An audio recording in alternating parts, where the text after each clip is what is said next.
this morning, but I always like these live things. Um, it's been an interesting day. I actually had a great day.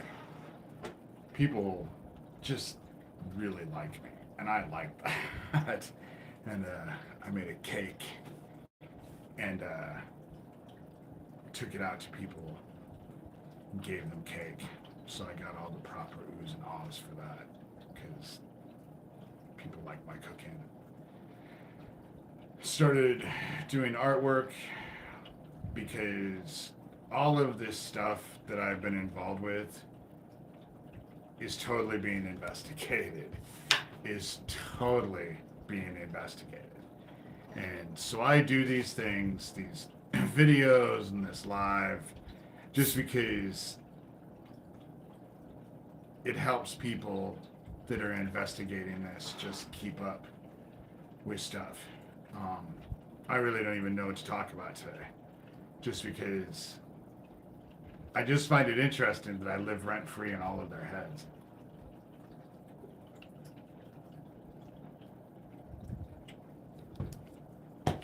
And they'll do just about anything to insult me and get people to discredit me. I don't think it works though. In fact, I'm pretty sure it doesn't work. And so, again, I don't really even know what to say. Life is interesting. Finances are rough, but I think that finances are rough for a whole lot of people. And so it's hard to be poor me when I realize that there's a lot of people in the same boat. And, which is funny because statistically speaking, the United States has the best economy right now than the rest of the world. We have the best economy, and the Dow has hit a 50-year high, and yet the common folk are struggling. And why? Because the rich can never get enough. They want it all and more. That's an issue with the rich. Like I've said, you don't really find any philanthropic billionaires. You know, if billionaires actually cared, they could use their resources to fix everything 5 times over. And yet, here we are. And the thing with Isaac Cappy, for me, it is not about Isaac Cappy anymore. I mean, it is, but this whole thing with Owen, and I will remark that I am amused because I have done videos and sent them to my police and included Pootie Twang in those, and now before he would fucking inundate me. Now, not a peep, not a word. And it's interesting how that works. Had Dowd and Farnsworth not gone out of their way to try and take credit for Owen, and Pootie Twang telling me they were in my town, and Geo posting that video on YouTube that had the Harlan mark on it showing that he was in Harlan. Had they not taken credit for it, I would have never thought twice about it. Never. But now people can see that this is all meeting. And it is going to be investigated. It is being investigated. It is. I know that for sure. Which is all I've ever wanted. Which is all I've ever wanted. Gio just posted something that on the other side And it's interesting because, excuse me, taking my bath this morning when I did that video, them breaking into my house at will, and they do all the time, is meant to cause stress. It's meant to cause fear. What it is that it's predators who are trying to establish dominance.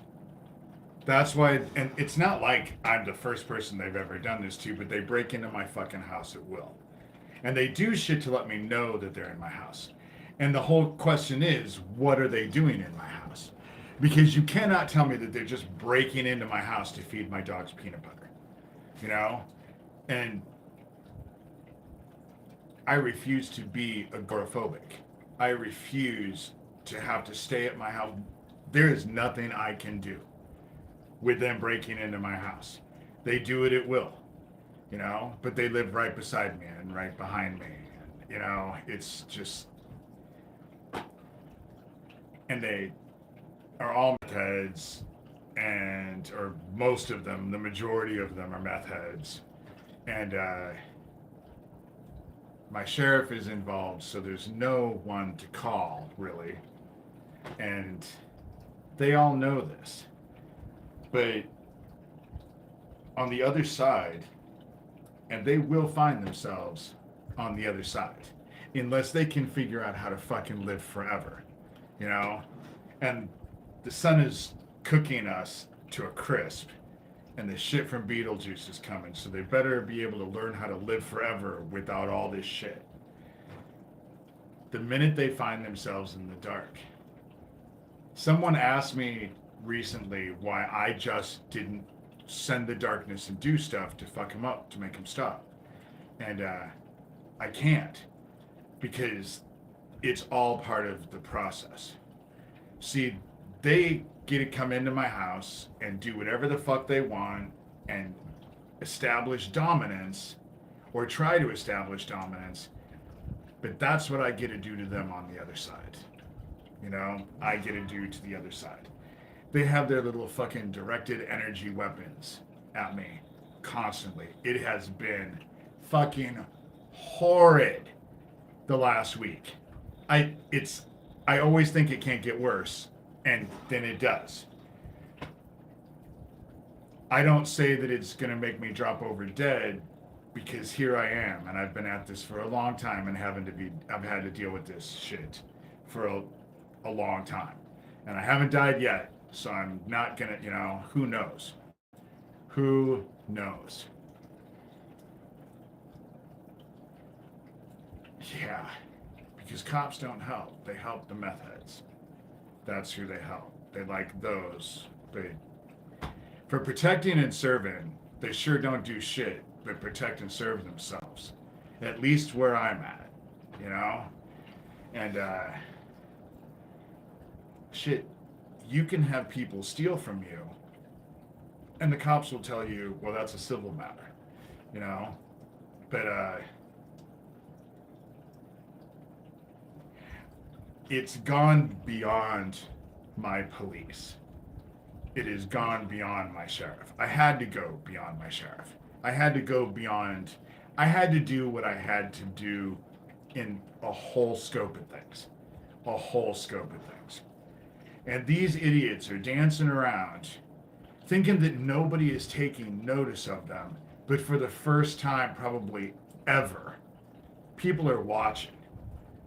You know, that these idiots will actually say, thank you, because you talking about me has given me more people watching me. I know. I know. You know? How well I know. That's the whole point. You know? It's not, it's who's watching and why they're watching. And now everyone's being watched. I'm being watched, and now they're all being watched.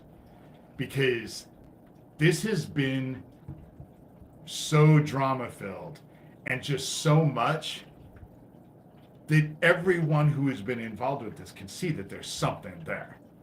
Otherwise, there wouldn't be all of this activity like there has been. for such a long time. But they really needed to discredit me, and they really needed me to shut up. That's why they have their little weapon on me right now, because they just, I'm really hoping that I drop over dead. But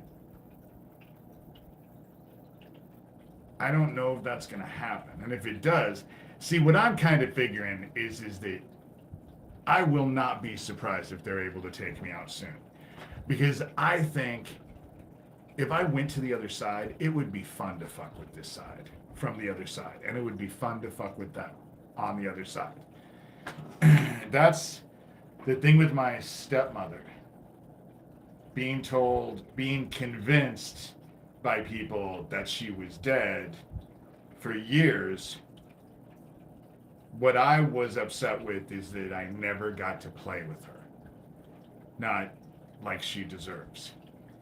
And running into her at the farmhouse that day with Owen, and realizing that she is still alive, I realized I didn't lose my chance. I didn't lose my chance. People can disagree with what I have to say, and they can disagree with the stuff that I do. But I have gone out of my way. Conventional shit doesn't work in the shit that I've been involved with. And most people have no clue what it's like. They certainly have no clue what my childhood was like. These people have no remorse. They dance around. They are proud of their darkness. They are proud of it. They love to fucking hide in the shadows and beat people with sticks. And then they tell themselves that they're all that. But all the meth heads around here with me, I started thinking about it today and was just like, they think they're so much better than me.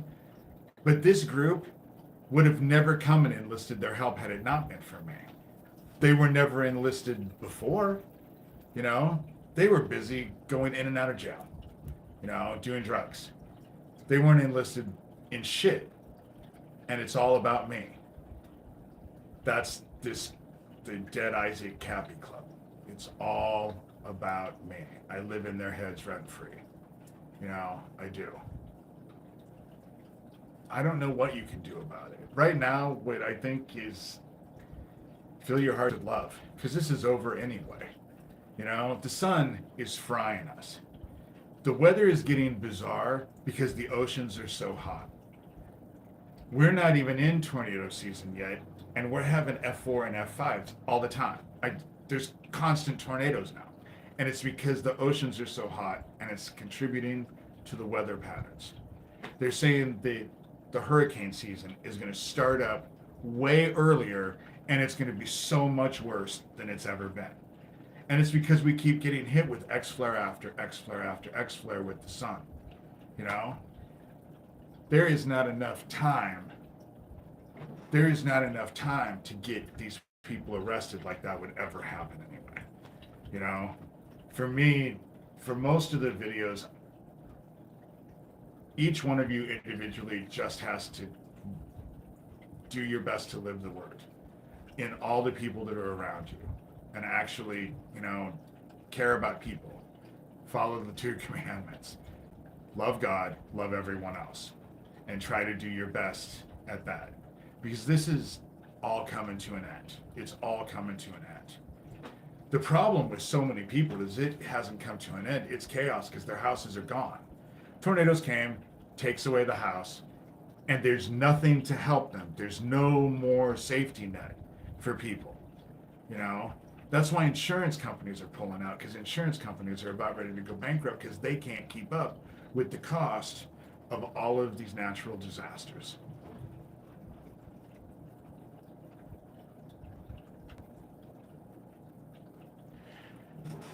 The thing about it, I agree. Something sees, they would like you to be silenced. I've been delivered from too many jackpots in too many uncanny ways. Someone sees something in me, I think you too. I think that there is an army of us from heaven here. And those of us who are from heaven, we've never fit in here. We've never felt like this was home. We rarely feel at ease with any of this stuff. And it's because we're not from here. We're from the other side, and we're here to help everyone else. And don't take this the wrong way, but this side sucks. I will be here until God calls me back. That is what I will do. But this side is a slum, compared to the other side and heaven, this is a slum. But there's an army of us here to get them through this time of sorrows, because it is a time of sorrows. Just because you may not be crying today doesn't mean you can't be crying tomorrow, because that's how fast things are changing in people's lives. And war set apart, exactly.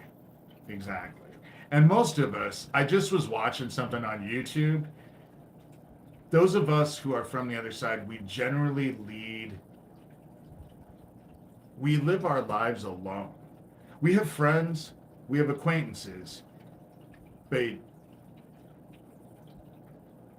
in many ways our lives have been isolated, because it's when you're isolated and you don't have the noise going on that God's voice is the loudest. And I think that's the reason why. That's why they thought getting rid of Owen would just crush me, because I'm older. Once you start losing friends, it's hard to get other friends. I'm lucky because I have people who actually really do care about me, and it's easy for me to get people to like me. They just kind of like me anyway. Not bragging, it's just people who are from the other side generally have a light that other people can see. And though you attract people who want to possess it or destroy it, you also can attract people who really appreciate it and want to learn from it. And that's what we're here for, is to attract those people. The people who, happy birthday, April 1st, 58. I turned 58 at the end of this year. It's a weird time to be alive. And it's weird to be old, because I never thought I would be old. And 58 anymore is kind of old. I don't think any of us are going to see 80. I'll be highly surprised. But, and yet I would never go back. I just had a conversation with a group of people just yesterday. We were talking to this guy that works at this place, and he has a twin brother, and they're going to be 19. And I made the comment, you could not pay me to go back to being 19. And everyone around me who was older, we all agreed. Everyone was just like, yep, would never go back. Would love to have the body of what I had when I was a kid and the energy, but no, and let alone a kid. Oh my God, I would never want to be a kid again. I feel so sorry for kids. Clueless at 19. Amen to that. And think you know it all. That's the thing. You're clueless, and yet you think you know it all. And some people never grow out of that. I realized by the time I was 21 that I didn't know shit. Here I thought I knew everything, and I didn't. So it's only by the grace of God go I. I guess that's how I would phrase it. God has seen me through stupid stuff that I could have easily been one of those Darwin Awards, it hanging off of there was one time where I was on a balcony, and it was in Minneapolis, and we had to be 50 floors up, and I had my feet hooked behind it, so I was kind of there, and I was leaned all the way over so I could just lean upside down and look. And my mom, I was at my mom's house, or my mom, we were at my apartment that my mom had. She came out and screamed, and it made me jump. And thank God my feet were in there, because had I, again, Darwin Award. That's just it. I don't have things figured out either. I'm 58. I'm 57. Will be 58. And I still kind of shoot from the hip sometimes because again, only by God's grace go I. That's why prayer is really, silencing, sitting and just letting God speak to you and offer you direction. And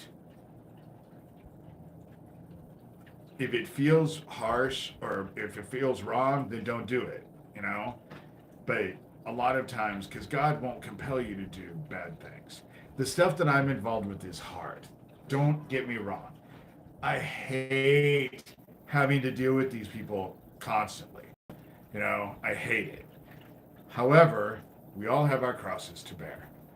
And I do what I do, and really, because people kept, for a while there, I was a dickhead.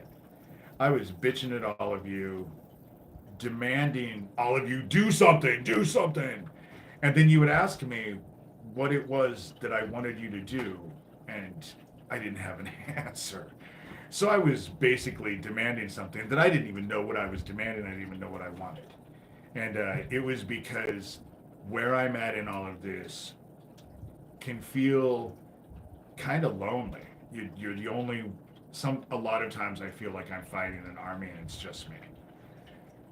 But I feel that heaven is always with me. And I've been thinking about it and started to realize that what everyone needs to do is focus on their own lives. Fill your hearts with love and do what you're able to do in the context of your own life. And what that is, I can't tell you because I'm not living your life. Just like you can't tell me because you're not living my life.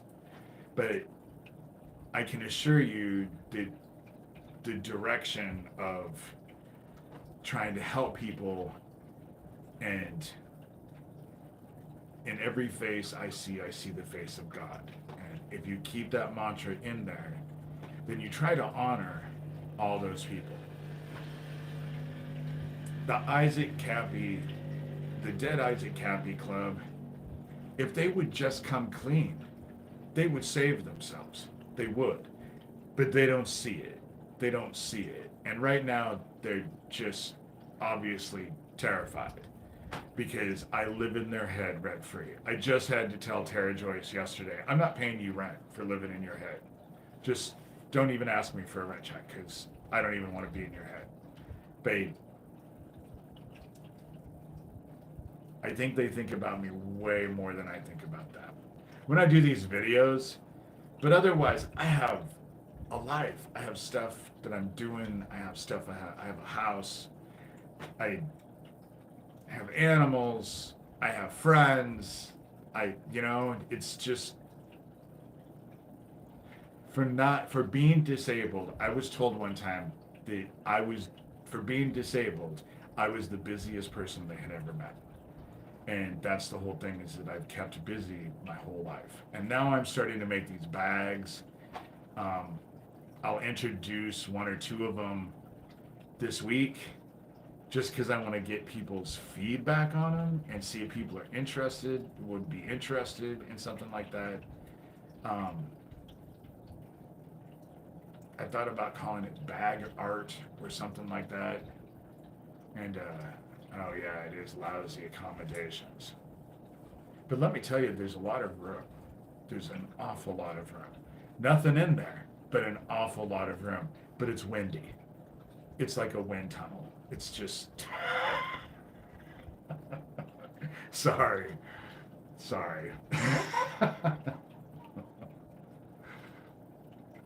they're just not the sharpest tools in the shed. They dance around because they've gotten away with everything they've gotten away with, and no one's ever questioned it. And now they're not getting away with it, and people are investigating and actually looking into it, and they don't have a clue what to do.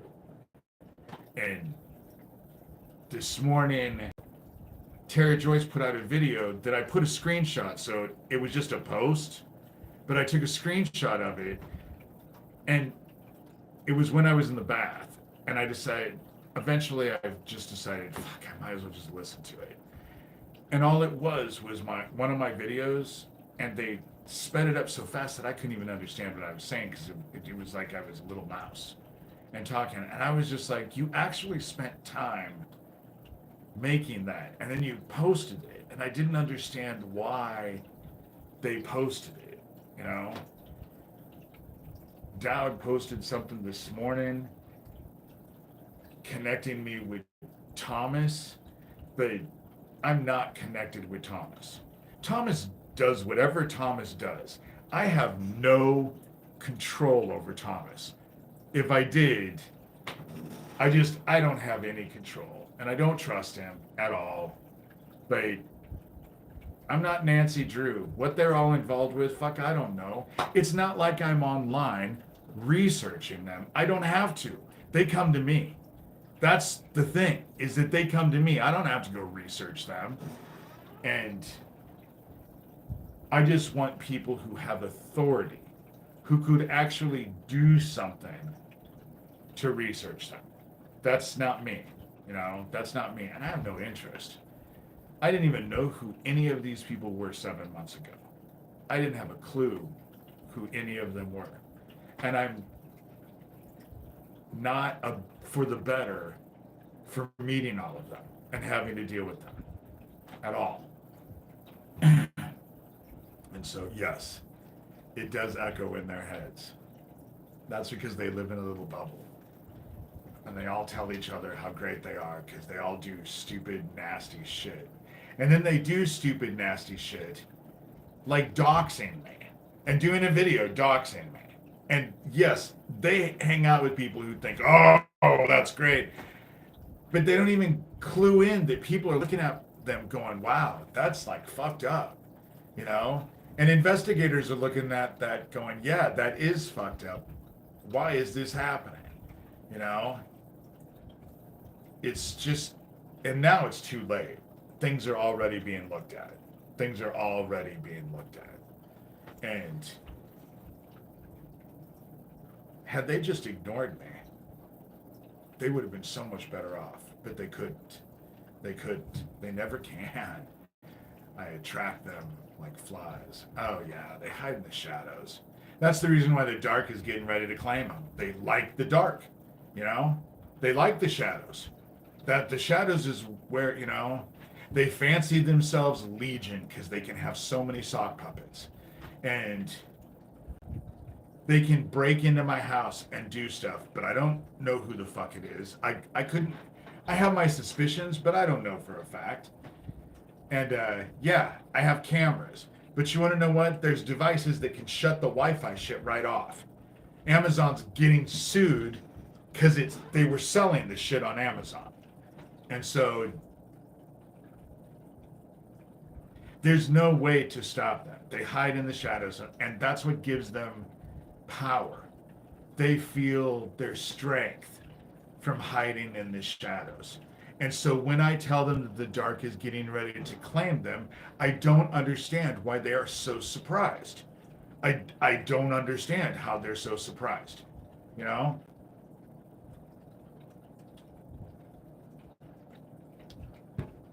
They live their lives. They've lived their lives in the shadows. Now I come along and shine a big old spotlight on them and document them dancing around like monkeys in heat. That's what's happened. Their own behavior has clued in people's suspicions, their own behaviors. And that's how it works, you know? That's how it works. That's how all of this works. And now people are aware that there's issues here. And their stupid shit, I don't even want to deal with Tara Joyce anymore because she is not educated. She's not, she thinks she is so bright and she just is so righteous, and it's weird considering her profession, you know? And so what? Now you're going to school. You're in your 60s. Who's gonna fucking hire you? You know? You're old. Ageism exists in the workplace. So, good for you for going to school, but I don't know what you think it's gonna get you. Oh, yeah. Yeah. The ones that they have right beside me are all convicted meth heads. All convicted meth heads. They all go to this NA group, which that whole place tried to set me up as well, because it's a big meth problem in here. Happy Memorial Day, you know? Happy Memorial Day. I made myself some baby back ribs because I had a friend of mine, I took her to the store, and for taking her to the store, she bought me some baby back ribs. I had a whole rack of them. They were only $7, and I have leftovers. I'm all excited. I grilled those all up, and grilled some potatoes because I eat a lot of potatoes. Potatoes are cheap. I can buy a bag of potatoes for $3 and get 3 or 4 meals on those because I can eat a baked potato just by itself, and that's it. I just put mine on the grill and cook them slowly on the grill until they're almost, I won't say burned black, but they're crispy on the outside. I like my pork well done. Well done. I don't like my, I like my steaks medium rare, but my pork has to be well done. And if I eat a hot dog, which I rarely ever do, it has to be burned black. It has to be burned black before I'll eat it. And so I hate mushrooms. Always have. I won't put fungus in my mouth. But my mom hated mushrooms. So it's funny how genetics works that way. My mom didn't like blue cheese. I can't stand blue cheese. But then other things like Brussels sprouts. I love Brussels sprouts. I'm talking about vegetables. But that's a good conversation. You know, this is a fun conversation. You know, I find that food brings people together. That was the reason why I baked that cake and then went around town. And it's funny because I baked the cake, but the person that was at the store where I bought the ingredients that I'm friends with, I told her, I'll bring you a piece of cake. I'm going to bake a cake. And I baked a cake yesterday because I just was hungry for something sweet. But if I bake a whole cake, I have to give most of it away because I won't eat it and then it gets wasted. But she talked to her boss, which is one of my very good friends. And so I got a text today, where's my piece of cake? And so I called and said, are you up at work? And she said, yes. And she said it was the best cake she's ever eaten in her life. I want to taste some of your cake. So I took some cake up there, and I took some cake to another place and had other people eat it. It was fun. If you don't like mushrooms, they are not good on a steak. I just, it's more fun to cook and actually share it. You know, stuff like that is just fun to share. And, oh, see, you would hate me in that morning then. Coffee is a staple in my house. I wake up in the morning and can drink an entire pot of coffee, and sometimes I'll drink 2. I've always been, but I never drank coffee until I started taking care of my mom. And she had one of those 32 cup monstrosity things that we would make it in the morning and drink it all day, and by the end of the night, by the end of the day, in the evening, it would come out like sludge. It was, and we all drank it, you know. See, that's what, you know, you probably feel towards coffee how I feel about liver and onions. There is no smell nastier than liver and onions. It is the grossest smell I have ever smelled in my life. And that smell lingers. My dad loved liver and onions, but no one else in the house would eat it. So he would make it for himself, and it would stink up the whole house, and you could smell that crap for days. No, I don't like liver, and I don't like liver pate. I don't like pate at all. No, no. But then I also don't like gizzards or all of that other, you know. When it comes to chicken, chicken breasts, chicken wings, chicken thighs. That's pretty much where I'm at with chicken, you know. I will tell you that around here they have Rocky Mountain oysters, and I only ate them once. And when I was a kid, I ate them, and they were delicious, and I had 3 or 4 of them.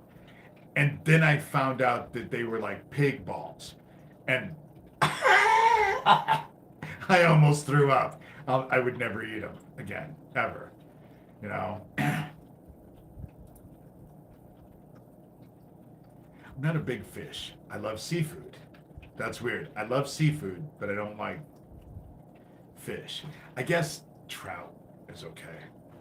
This is actually a really fun live thing. I know we're just talking about simple stuff, but this is the way life should be.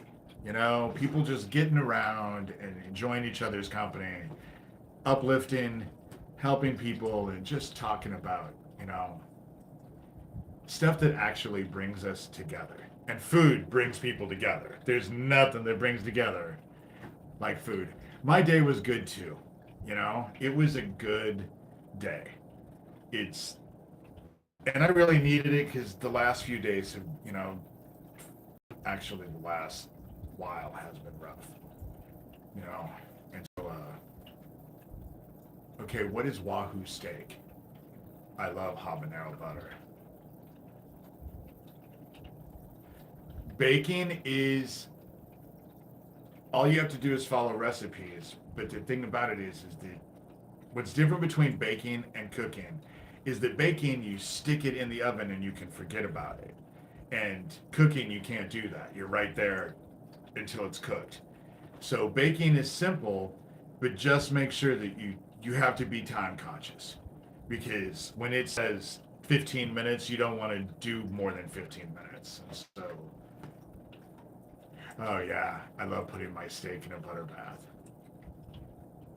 Oh, I would do a simple baked cake. See, everyone freaks out about my cakes. But all I did was I got a rainbow cake mix, and it was a cake mix. But instead of adding water, instead of a cup of water, you do a cup of half and half. And instead of putting a third cup of oil, you double it 2/3, and you do that in butter, melted butter. You don't put oil, you substitute butter for oil and double what it asks for oil to put in butter. And then I use 3 eggs, but then you use like 2, sometimes maybe 3 more egg yolks in the thing. And then you beat that up. And I have a 2-layer thing, so I like to make double cakes. Then I go out and I just buy a can. They loved the frosting, and all the frosting was one of those cans of the Betty Crocker frosting. But then I put a block of cream cheese in it, and I whipped that up. So the cream cheese in the frosting. Obviously, you can't do it with every single thing, but you know, it's all cheating. You know, it's all cheating, and but it's great, and it really impresses people. What I'll do is I'll do a video where I'll go out. It'll take me a minute because the ingredients especially right now, it's a bit expensive. Um, if you guys want me to teach you how to make Exarban bars, I will teach you how to make Exarban bars. I'm asking for donations because it takes you have to have pecans and coconut, and I'll need an orange and a lemon because you make a crust, then you make the filling, and then you cook the filling, and then you do powdered sugar and orange and lemon, and you put all that, and it's a glaze that goes over top. And if you want to go to like any place to go eat, and my grandmother actually made this recipe. My grandmother was a gourmet cook. That's why I will never eat lamb, because when I was a kid, there was a period in time where all we ate was lamb. But it was because my grandmother was perfecting a recipe where my grandfather did a Pillsbury Bake Off, and they won first place, I think like in 72 or 73. They got flown to Hawaii, a whole trip to Hawaii and stuff, and set them up so that my grandfather could do this lamb recipe, but the lamb recipe was my grandmother's recipe. And it was just, I'll eat like lamb meat on gyros, but just to sit down with lamb, not so much. Not so. I'm kind of boring. Well, not really. I mean, I love Ethiopian. I love Ethiopian food. I love Mediterranean food. Um, I like Mediterranean because you can still get the Greek flair, but there's other choices. And Indian food. Indian food is one of my favorites. And Omaha has so many. We used to have the most restaurants per capita of anybody in any. It was amazing because we had a bunch of restaurants, but COVID unfortunately killed a bunch of businesses, and so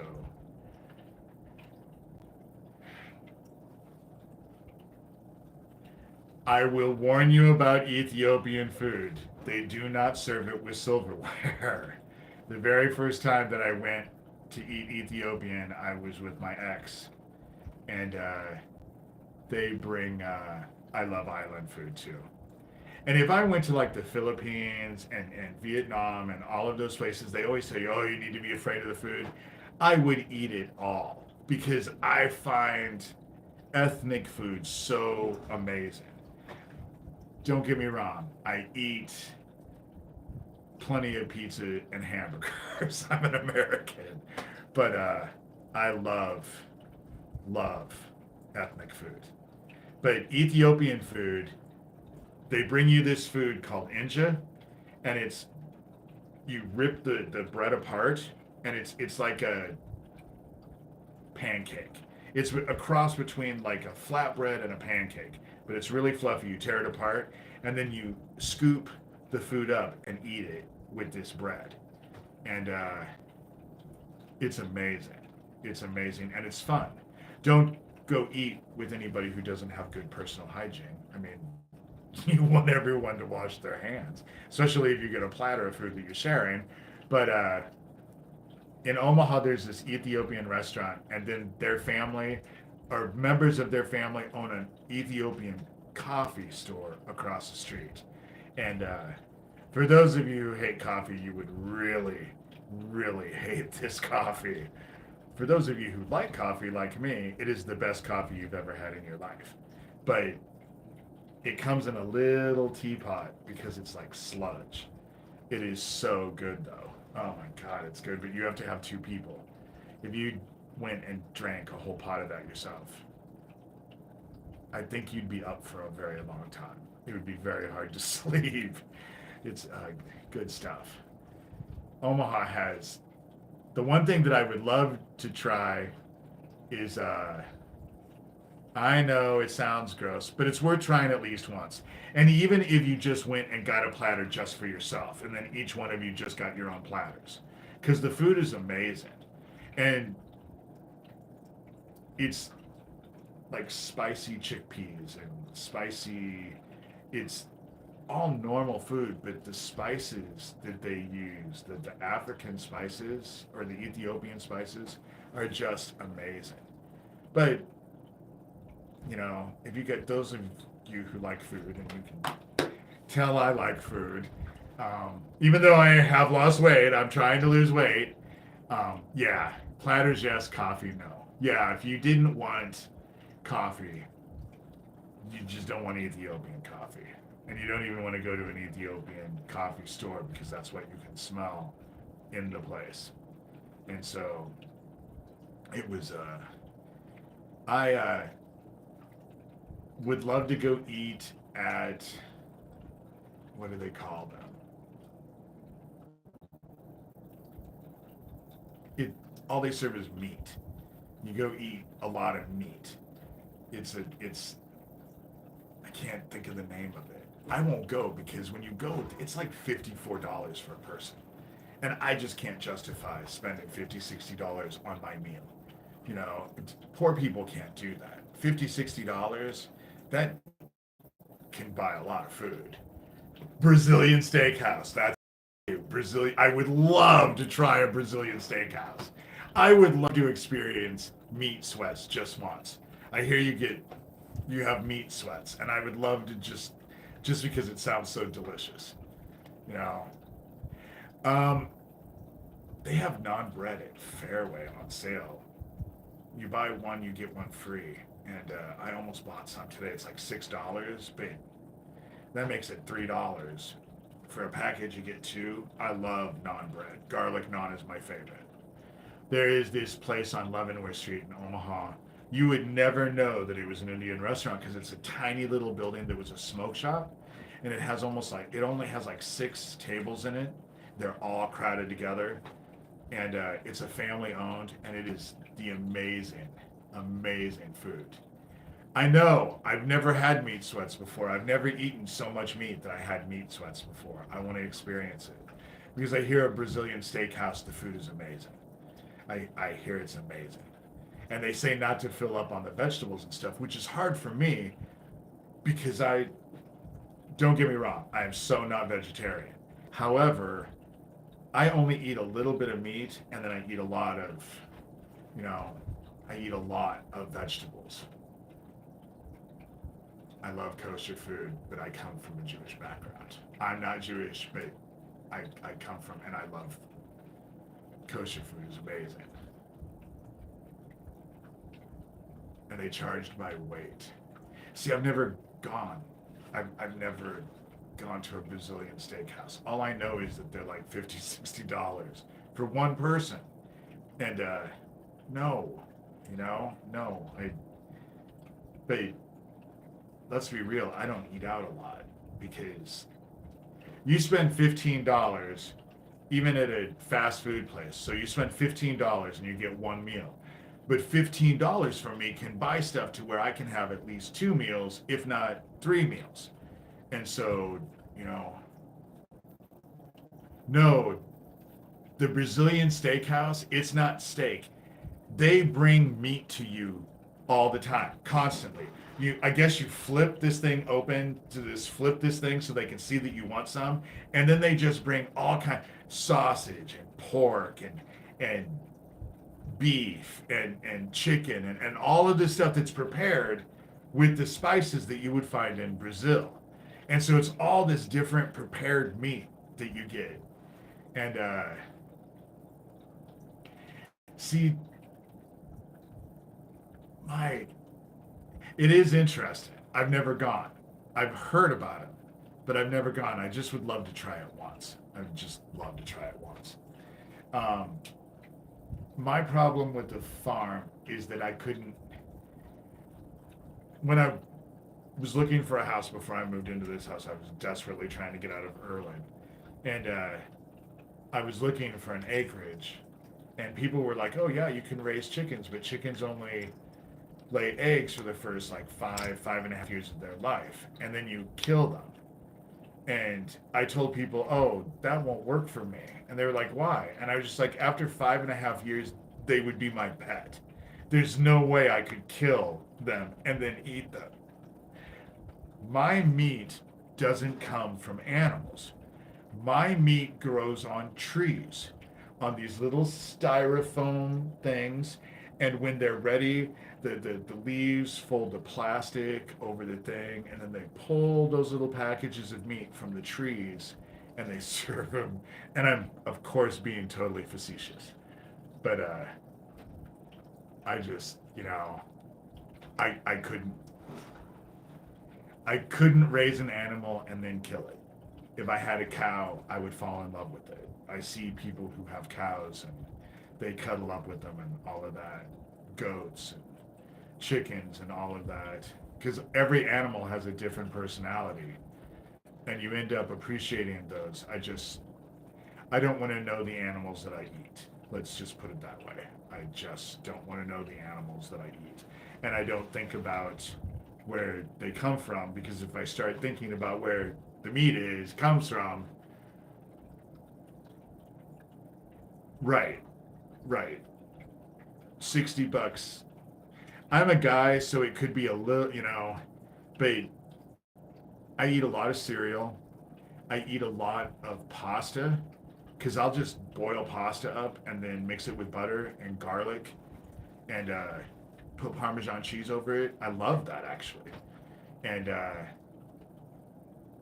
you can go out and get the problem is that when I go out to eat, I can't eat all the food that they give me because I don't eat like that at home.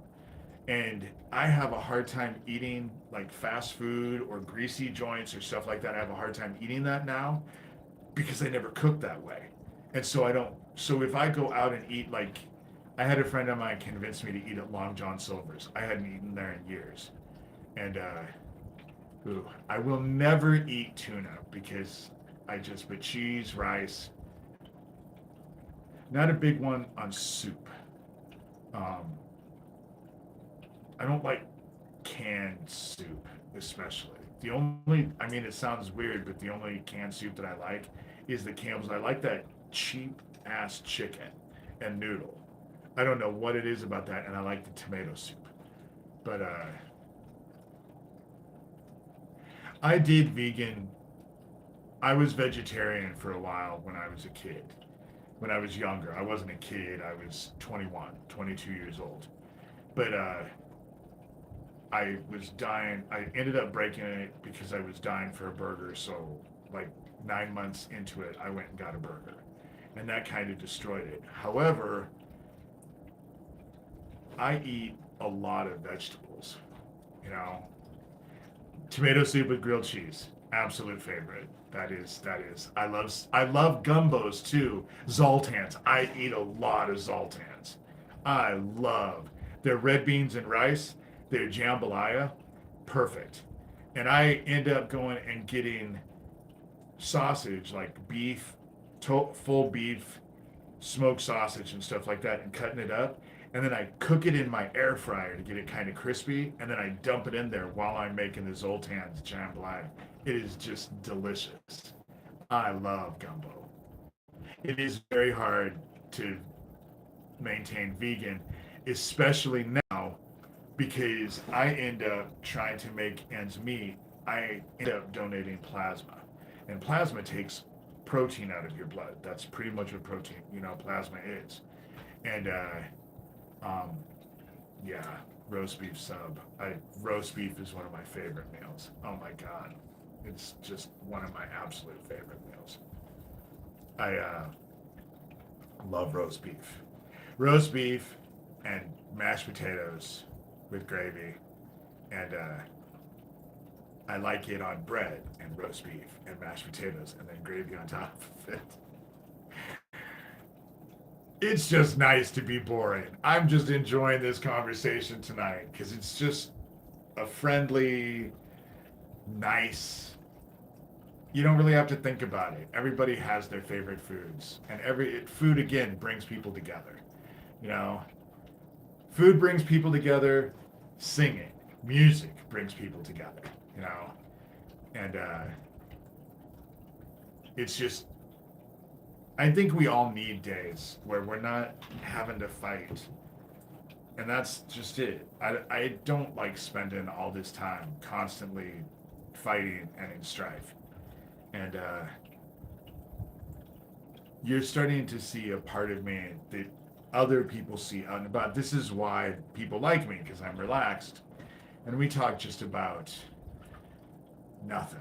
It is what life is like, and it is going to be what it's like when all of this, when we're through with the time of sorrows. It'll even be better. The, the new garden, we breathe in joy. That's, you breathe in joy. And so it does. The older I get, um, it doesn't make me physically ill, but I can't maintain anger at all. I just have never really had the capabilities of maintaining anger. I always just let it go because anger festers and it ends up making people sick. And when I was younger, I could be angry and then I could be angry all the time. And I can't do that now, you know? And I don't think God wants us to do that, you know?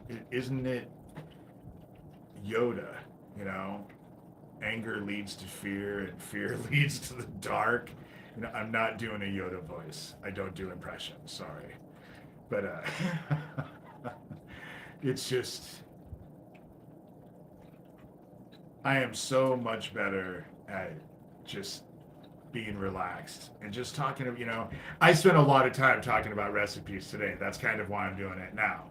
Because taking in, right, when I was 20s, I never let anything go. I would never let anything go. And now I'm more just let it go, you know, let go and let God. Isn't that what they say? I find it's, you know,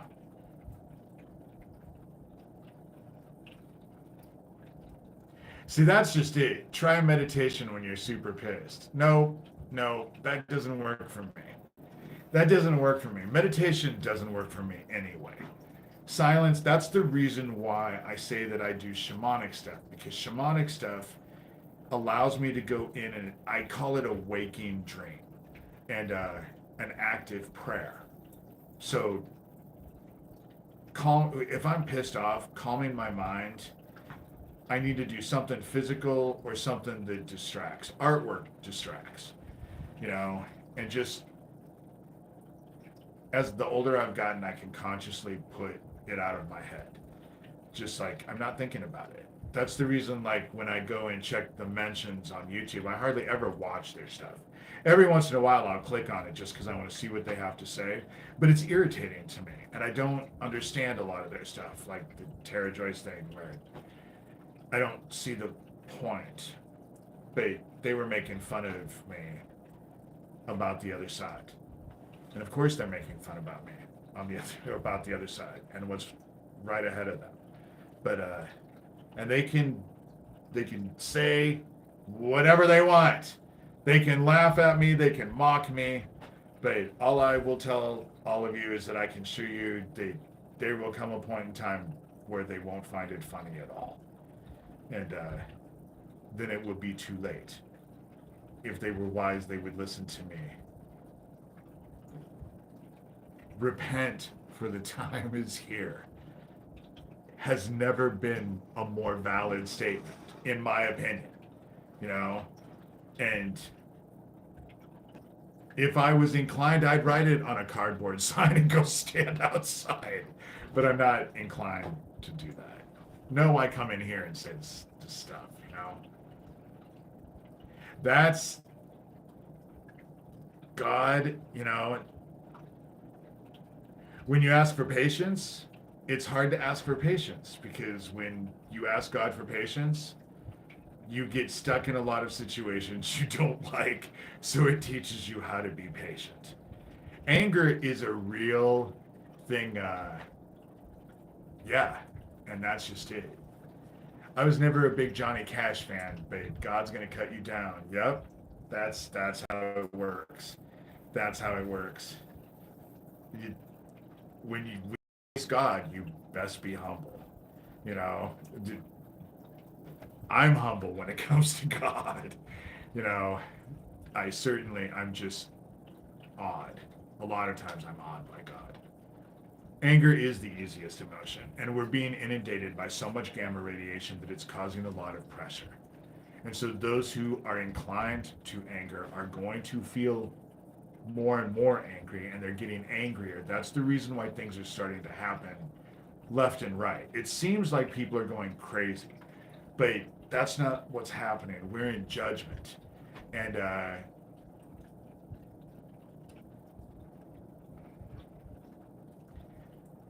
do you feel closer to God in a church or out of a church? I've been in a lot of churches myself. I did a cookbook for Unity Church. I'm actually thinking about going into a church, going and getting just going to church so I can just, for me, God is an everyday, all day type thing. It's not a Sunday for an hour going to church. My problem with churches is they're full of people. And that sounds so bad, but with people comes politics. And when you put politics in a church, and I'm not talking politics, government politics all the time, I'm just talking how people act, and there is politics, and there ends up becoming drama. And it's hard to see God past everyone's bullshit. So I haven't been in a church for a long time, but that's just it. I feel going out in nature. I go out in my backyard because I have a 9-foot fence because I couldn't keep them from jumping over my fence when they were coming into my yard when I had a 6-foot fence. So I put lattice that went up, so I have a 9-foot fence. But I have squirrels, a whole family of squirrels that come into my yard because I feed the birds when I have the money. I haven't had any money to feed the birds lately. So they've been but I give them water. I have a bird bath. But my backyard, even though it's small, it's like a park. And I can go in there. I am closest to God when I'm in nature and by water. There's nothing that connects me to God more than sitting on the beach and listening to ocean waves. Of course, I can't do that in Iowa. I miss, that's the one thing I seriously miss about living in Washington State, because I was able to go to Puget Sound and hear the waves. You would hear waves, and there's nothing that connects me to that. Going out at night and looking at the moon and the stars, that also connects me to God and reminds me of my place, because you feel small. Looking at all those stars, don't you feel like everything is so big and we're so small? And water is a big thing to me. That's why every time I do this thing, can you see it? That's my water fountain right there. That water fountain is just, I have water fountains throughout my whole house. And it's interesting because I'm Sagittarius, so I'm supposed to be a fire sign, I guess. And yet, I gravitate towards water, not fire. It's, I love to clean. I feel closest when I'm cleaning. It keeps my brain organized. I'm also OCD. When you are depressed, there is nothing better than cleaning your house. Going out and helping people, but if your house is a mess and you're depressed, the best thing you can do is clean your house. It's just, God is always with us. And that's just, I agree. We have to find peace wherever we are. And that's, as I've gotten older, especially now, because losing Owen I've lost a huge part of my life. Because Owen was like I said, he was my brother-in-law. He dated my sister for 20 years. He was like an older brother from a different mother. And I'm at a crossroads now. They should have never touched Owen. I think I if they would just leave me alone, my way is to gravitate towards just having peace. But they don't ever leave me alone. When I left Seattle and got to Erling, they were waiting for me, and they sent me emails that they were waiting for me, and they terrorized me. Erling was the worst place I ever lived in my life. I believe that the portal to hell is in Erling. I just do. Whatever they released in that exorcism, whatever demon they released is alive and well in that town.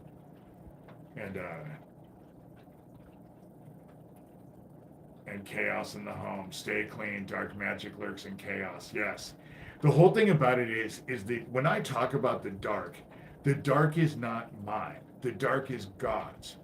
I'm not interacting with the dark, you know? But I had to deal with the dark because they bound me to the dark as a kid. And I spent a lot of time running away from the dark. But what I found was the more I ran, there I was, and it was always with me. And they say in a dream, if you're being chased in a dream, the best thing that you can do when you're being chased in a dream is turn around and embrace whatever is chasing you. And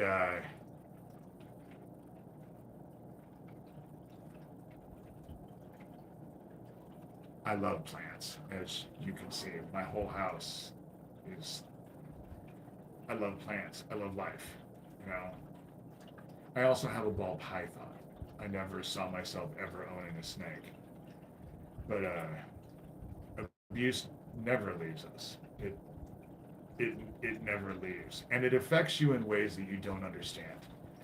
But that's why I'm a big fan of therapy. If you can find someone that you can work with, not all therapists, it's like anything else, you know. One is not a fit for everyone else. You have to find your one that works for you. And abuse is evil. It is. And the thing of what I don't understand is that I come from a family, obviously a lot of abuse. And my older siblings, in different ways, still acted out the abuse that went with us. And I would never want I would never want to put someone through what I went through, ever. In fact, just the opposite. If I could save someone from it, I will every time. And I've never, but then I'm also one of those people to where they think if they're gonna, yeah, when you're in the abuse that you're involved where there's all kinds of other kids that don't make it, you come away with the survivor's guilt that is overwhelming. These devil lovers that fight me, Doug Mesner, aka Lucian Greaves, founder of the Satanic Temple, one of their biggest arguments is you haven't one child. But I do a lot of thinking because stuff like that kind of stays in my craw, and it occurred to me that what got me into this in the first place, the reason why I chose to get into this in the first place is to get vengeance for the kids who didn't survive. My focus was never really on stopping this for the kids because I never thought I could do it. I wasn't stupid. It's so vast. How can one person stop it? But what I wanted was to get vengeance for the kids that didn't make it when I was a kid. And sorry, I had a little gnat. and I wanted to kill it before it flew up my nose because they like to fly in my eyes and my nose. My therapist once told me that she'd never met it. She'd never had a client that had worse survivor guilt than I did. And that's what spurred me into a lot of this, because it was the guilt of not being able to help the kids that, you know, they will talk about it like this all happened when I was an adult, but I was a kid and I did not have any power as a kid, you know? And I had no power as a kid. That's the reason why lighting that dude on fire, they say, well, you didn't have to light him on fire. Oh, yeah, at 10 years old, I was able to just stand up to my psychotic family. You're absolutely right. You know, at 10 years old, I should be able to do what a lot of adults couldn't do. I was supposed to do at 10 years old. And so, and that's just it. They told us that we were all crazy. That's the thing that has been most gratifying for me and my book, because I have had a lot of people who have read that book who went through a lot of the same shit I did, who contact me and thank me because they tell me that reading my story validated what they experienced and they no longer felt crazy. Because that's what a perp will do. They will abuse children and then do everything to make that child believe that they're the responsible ones and they're the guilty ones. And they are very good at silencing kids. And it's hard to be gaslit as a kid every day and then come as an adult and be able to look at it and understand it. It's hard to look at it because, not to mention, you have the emotional shit that goes with it, but to intellectually look at it and break it down. How interesting is it for a survivor that we will go out of our way to try and save everyone else? We can give some of the best advice ever, but that advice doesn't apply to to us. You know, love yourself and try and do what you can for people, and you're a good person, and blah blah blah blah blah. But not me. Not me. I'm, and that's what every survivor is like. You know, we don't save ourselves. Oh, what will happen is that we'll be the first ones to jump off a cliff to save everyone else. But if we had to jump off a cliff to save ourselves, how many of us do it? How many of us would do it? We will jump to save everyone but ourselves. And that's a survivor thing. That's a guilt thing. That I had to go through a lot of years of therapy. It took me a lot of therapy, a lot of years of therapy to learn how to say no. It's, for some people, no is the easiest thing to do. And now I love the word no. But it took me a lot of years to be able to say no because I was I was compliant. I was. When you're a survivor of this stuff, you do what you're told. You do what you're told because you know if you don't do what you're told, the consequences will be horrid. And as we get old,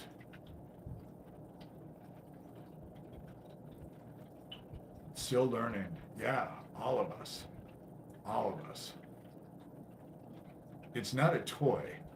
The problem is that survivors really, I needed to learn how to stop allowing myself to be a doormat. That's what I had to do. I had to stop being a doormat. And I had to learn that it was okay to stand up.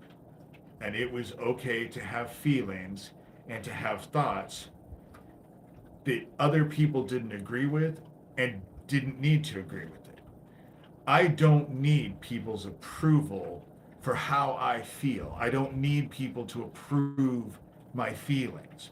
And as a survivor, that's a really hard thing to learn, that you don't need people's approval, because how many people out there are looking at all of you to approve their feelings?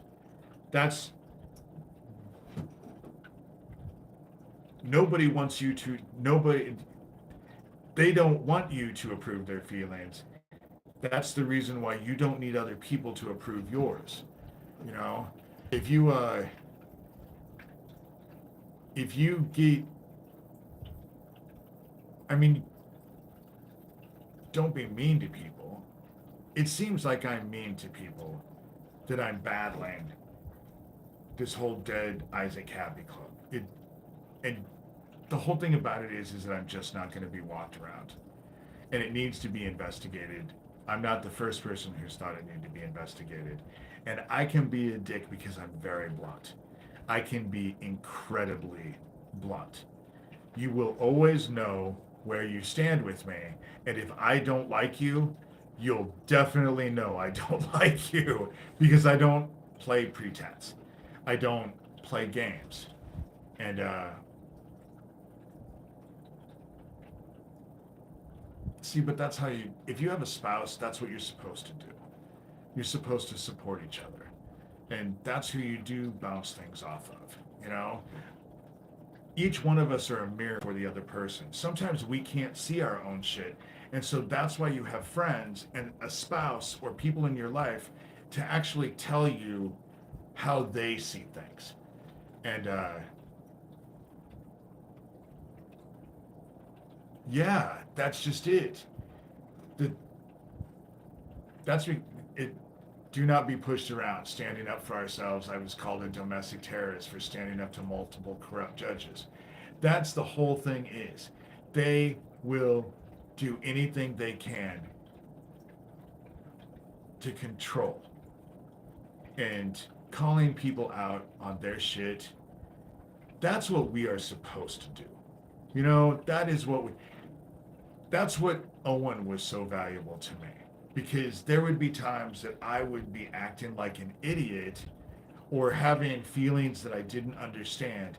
And when you have people around you that know you, they can say, "Hey, are you okay? You know, what's going on?" And that you can, because sometimes just hearing yourself say it out loud helps. And the 7 Essene mirrors are so, it's helped me out a lot. See, I'm reading these things not to expose you guys, but this is good information, and I don't think people can see the conversation. So stuff that you guys say, I like to add because people watch this and then they learn. That's because we all support and help each other. That's what we're supposed to do. And fuck these bad guys that want to just tell us that we're crazy and that our abuse doesn't exist. Every abuser will abuse you and then end up telling you that your abuse doesn't exist, or you're a liar, or they'll gaslight you any way they can because they don't want to take responsibility because they're abusers. And that's bullshit. And when you do it to a kid over and over and over as an adult, it's hard to get over. And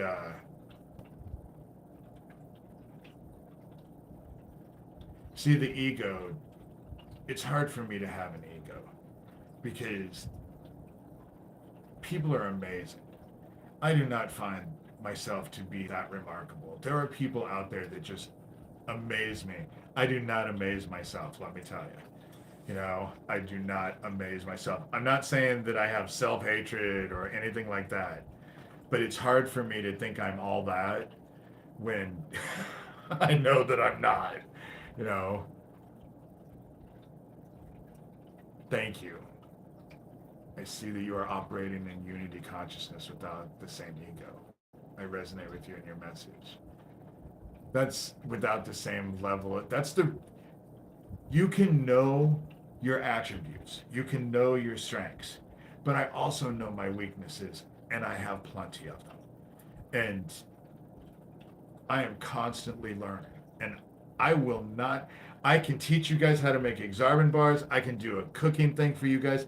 I can show some of the sewing stuff.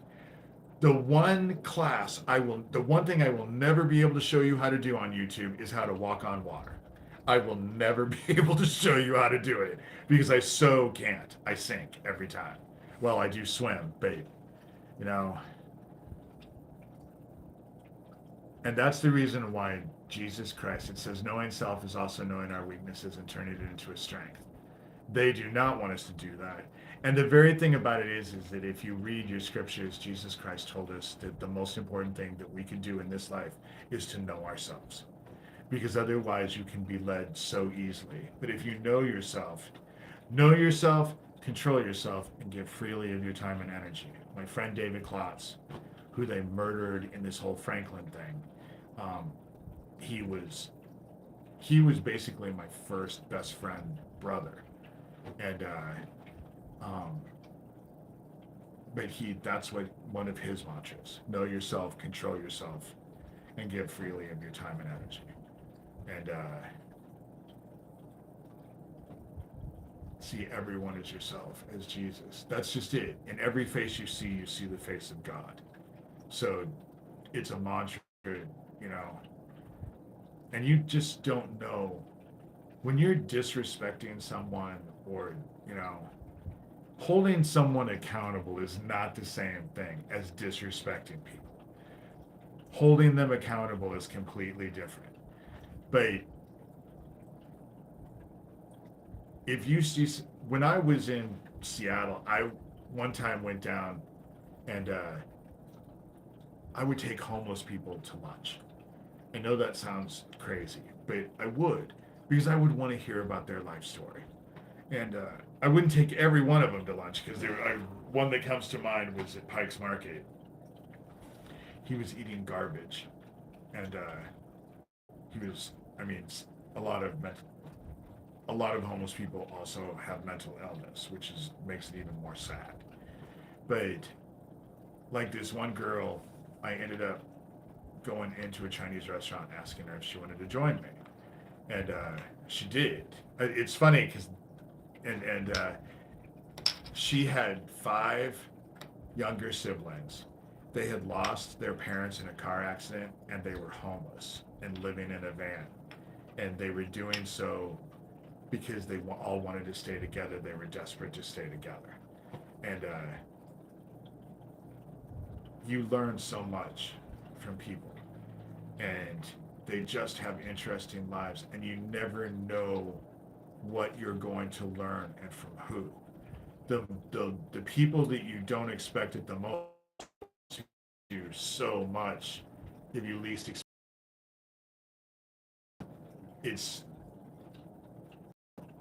it's just like those old fairy tales, you know. You an old crone comes banging on your door and wants to have a room.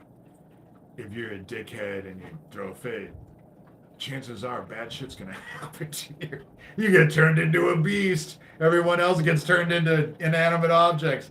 But no, but it's kind of like that. You just never know. You know, angels in disguise. Angels in disguise. That's what ends up happening. You never know when you're talking to someone if they're actually an angel in disguise.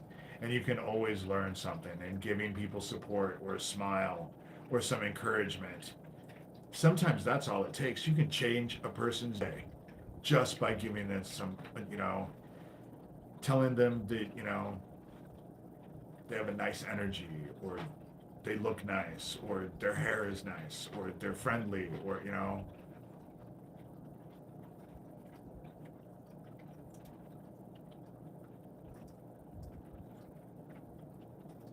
Funny. Angels unaware or what you might face yourself in life. That's just it. You never know. People who are down on their luck, you have no clue if you could be 6 months later right where they are. That's how fragile all of this stuff is anymore. And so looking at people and judging them for having less makes you less. It makes us less. When we judge people, that's the whole reason why it says judge not, lest thee be judged. By the same judgment you hand down. And again, that's not the same thing as holding people accountable, but, you know, always look into the mirror first.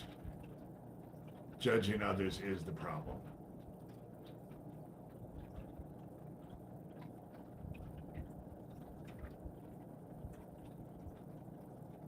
Yes, unaliving yourself. I've been there. I've been saved. The last time was when I was right at the divorce. I really do think that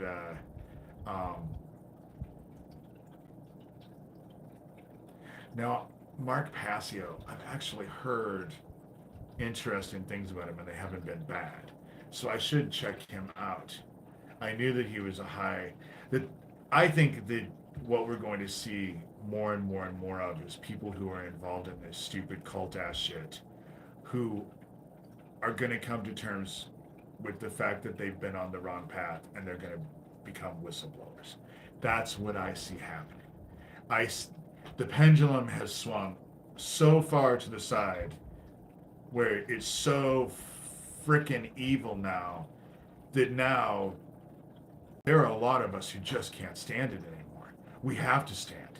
We have to stand because we just can't tolerate the way it is anymore. You know, you have to stand up. And there are those of us who were in this nasty shit who know what it's like that have a responsibility. That's the reason why people look at me and think, oh, wow, what you're doing. I get people telling me, oh, wow, you're so amazing for doing what you're doing. But that's not how I feel. I feel that it's my duty. I feel that it is my responsibility because of where I was at and what I went through. And because of what I know, it is my responsibility to combat this stuff and to expose it because it needs to be exposed before it can be stopped. And I'm not remarkable. If I had my way, I'd just go live my life. But that's not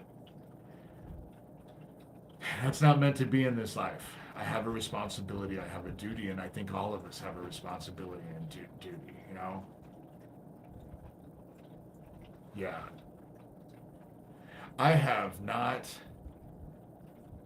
I have stuff, but I've had stuff and lost stuff so many times, and stuff is just stuff, you know? Don't get me wrong, I have a nice house, but almost everything in it has either been given to me or I have gotten so cheap at Goodwills and stuff like that. But I have an artist's eye so I can put stuff together. But I feel really blessed, especially with the rest of the world. Now, financially, next month gonna get 500 and something dollars. Now, someone did help me last month, so I was able to pay my electricity bill, so I don't have to worry about my electricity bill going off. My electricity bill runs me $370 a month. You only make $1,000.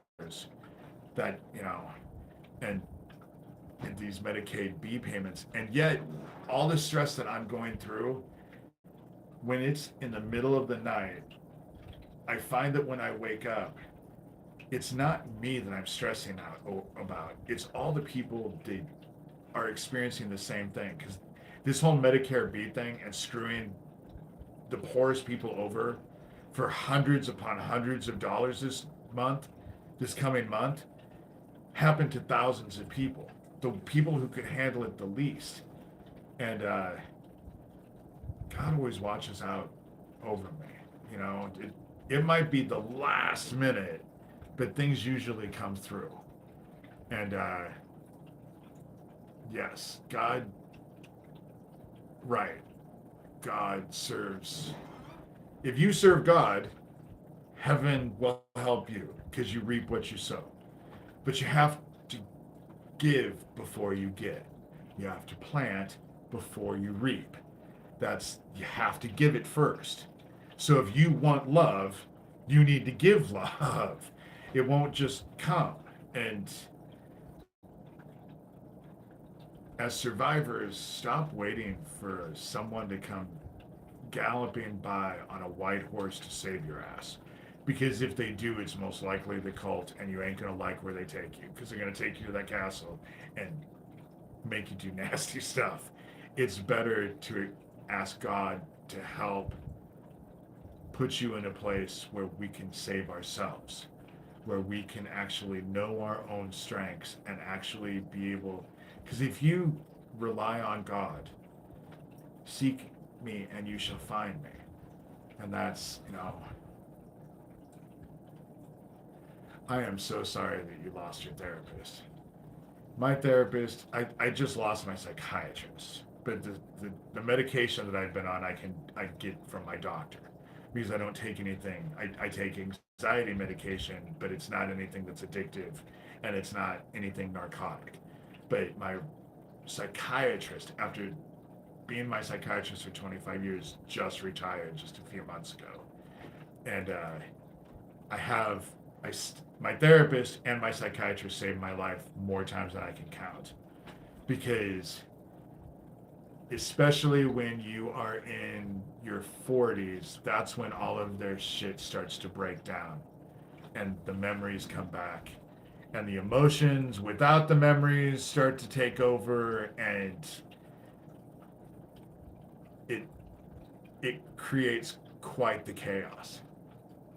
5 principles. Number 1, existence is primary. Number 2, there is only here and only now. Number 3, the one is the all, and the all is the one. Number 4, what you put out is what you get back. 5, everything else changes.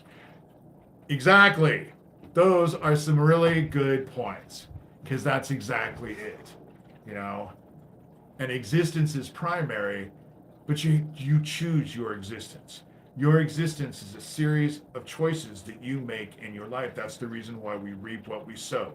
That's not always the case. Life can happen. But if your life is chaotic and you meet people and you constantly have the same issues with everyone that you meet, it's not everyone. It's you, because you're the only constant. That's the reason why we always have to be honest with ourselves and look at ourselves and realize, and especially when I went to a therapist, I was going to my therapist 3 times a week at one point in time. And I had people ask me, what do you talk to your therapist about 3 times a week?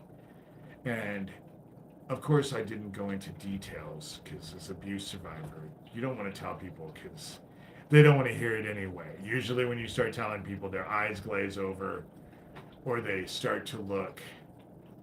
The golden rule works with number 4. Yep. Those are the 5 dimensions of energy. And that's a lot of stuff, like a lot of the energies that I have is there were 3 key things that Aquino taught us about energy and the art of war. And the first one was always fight your opponent where he is not. The second one was never start a war that you haven't already won. And the third one was underestimate your opponent is the sure path to destruction. And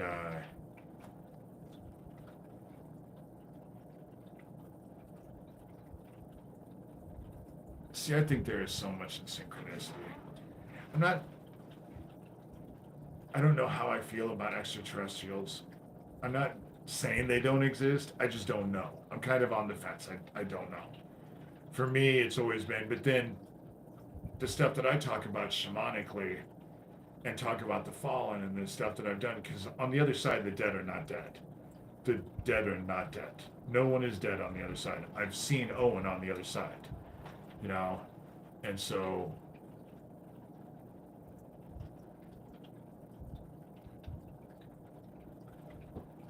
I like the fact that you guys are having. I like it when they're not in here, when we're not just talking about normal stuff, and that way all of you guys can converse, because the conversation gets to be really interesting. Yeah, the dead are not dead. I journey on the other side. No one is dead. In fact, I say that this side is a spiritual matrix. It's not real on this side. Everything on the other side is permanent. It's the way it is, and it's perfect. Here, everything changes. That's the reason why they say build your treasures in heaven, not here, because everything changes. Fire will burn it down.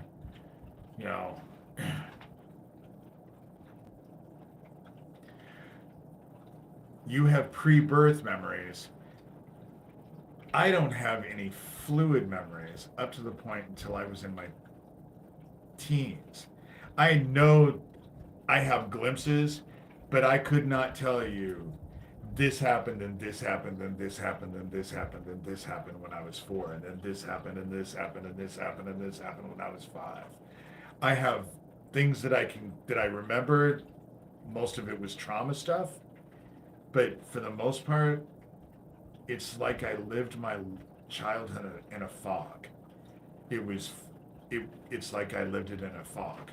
But I think that it was a coping mechanism, because if I lived with all of the stuff that was going on around me and to me every day, all the time, I don't think I would have made it, you know? And so, I don't know about anything about other lives either. This life has been very difficult. I will say that. It has been no bed of roses. But there have been roses, you know? It's not been a bed of roses, babe. You know? And see, that's just it. If it's useful, it's useful. And it comes to me if I need it, babe. No, I can talk to people on the other side if they want to talk, you know? Oh, of course I saw Cappy when he journeyed. The thing about it is that I saw Cappy when I went to go get him and asked him to be my lieutenant. After they murdered him, I obviously journeyed and found him. But I was still angry with him because I warned him. I warned him. Fiona warned him. And I'm not saying he was bad because he didn't listen, but look at the situation and how it works. And I was upset. But I will tell you that when I was, because I wasn't told by Isaac, but I was told by Father to start talking about Isaac Cappy and open up comments on my channel. And when I did that, because I don't journey every day, but I journey a lot. Because all it is an act of prayer.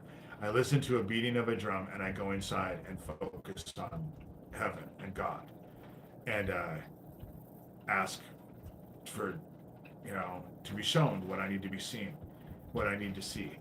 And when I did that, Isaac came to me, and it touched my heart because he was surprised that I took up his mantle, that I was fighting for him. He was surprised and touched at the exact same time.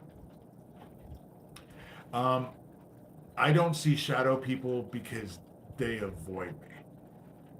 The thing about it is that, but I don't do middle world journeys. Shamans believe that there's an upper world which doesn't have anything to do with heaven. It's really where you can go get advice. That's where heaven is. That's where that's where the Most High are in heaven. That's where I go. But because there's a lower world too, has nothing to do with hell. The lower world is all spirit guides, which are all animals. So the lower world is all forested, has animals in it. Bear is the first spirit guide that I ever encountered, has always been with me since I met him. Wolf has been with me. The middle world is the world that we live in. And I don't travel in the middle world. I have no interest in traveling in the middle world. The middle world can be perilous. That's what they tell you with shamans. The problem with the middle world is when you remote view, when you astral project, which is what remote viewing is basically, and you send your consciousness out of your body, it allows things to inhabit your body. And I listen to Michael Harner's drum beats. And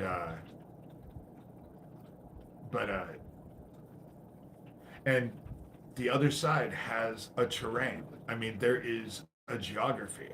You can go to the same places. And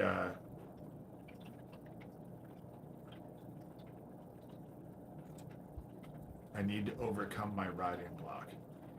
I will tell you that the best thing to do to overcome your writing block is just keep writing. And stop worrying if you're writing shit. Because you'll go through the shitty stage and then start writing quality again. It's just you have to it's tenacity. You have to just keep at it. And trust me, I'm there because I'm writing a second book now. And it is taking me forever. Let's just say I haven't found exactly the direction I want to go in. And I'm ultra critical about the stuff that I write, how I write. And so, you know, oh yeah, I love these things because I love to answer people's questions. You know, I believe that Jesus Christ was a shaman. He went inside all the time and prayed to God inside, and God was all around him and spoke to him in visions and in dreams. That is the whole key to shamanism. And it's just the kingdom of heaven is inside of us and all around us. The best way to connect with the kingdom of heaven is to go inside of yourself. But to go inside of yourself, you have to be honest with yourself. Right. That's just it. Our higher mind does talk to us in synchronicities. Thank you. I try to be legit. My goal when I go to sleep at night, I like to look back and I always think, did I improve? Did I help someone at all today? Did I improve their life at all? And there are days where I haven't done shit. And I kind of feel bad. But then there are other days, like today. I mean, I made people happy. And now in here, I like actually answering your questions. And you can take my advice. It's not like I'm an oracle. It's not like I know it all, because I don't. I'm just opinionated, and I do have a brain in my head that I like to use. But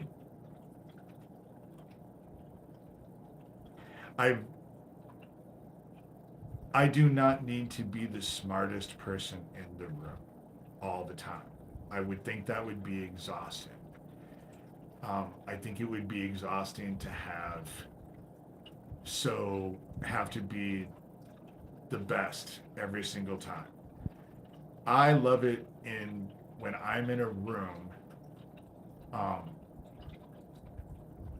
where there are people who are just as smart or if not smarter than me. And I like it when people disagree with me and offer me a different opinion, especially if they're intelligent and their opinion is thought out. I may not agree with it, but I'm always looking to have my mind changed. I'm always looking to get a new perspective that's a better perspective. And do you mean you hear words or feel an urge to do something? Both. You can hear words. You can hear words. God speaks. If you listen, God will speak. But it's more of a feeling. It's more of a feeling. And that's right. None of us know it all. And the people who do, you need to get the hell away from them as fast as you can. Because the problem with people who know it all is that people who know it all means that everyone else knows nothing. That's the problem that I have with the Dead Isaac Cappy Club. They all think they're brilliant, and everyone else is stupid. And that's delusional, you know? Because especially the people who watch my stuff, like tonight, this conversation, there are very intelligent people in here. You don't seem dumb or lazy or bored. Those are the words that they use for the people who follow me. And I don't find that at all. And since I've started doing these live videos, I've stopped being so ultra critical, because it's easy for me when I'm like up against the wall and fighting this group that I am totally critical about people. But now that I've opened up comments and I can start seeing what people think and actually see you guys talk and what your conversations and stuff, it makes it so much easier for me. And it actually brings me peace, because I realize that I'm not alone in this world. And it's not that I'm alone, but I'm alone in this even. Um, and sometimes you just need people, I just need exposure. And the stuff that I talk about on here is not stuff that I talk about in real life because you can overwhelm people with this crap. The stuff that I talk about in here, I usually talk about in here.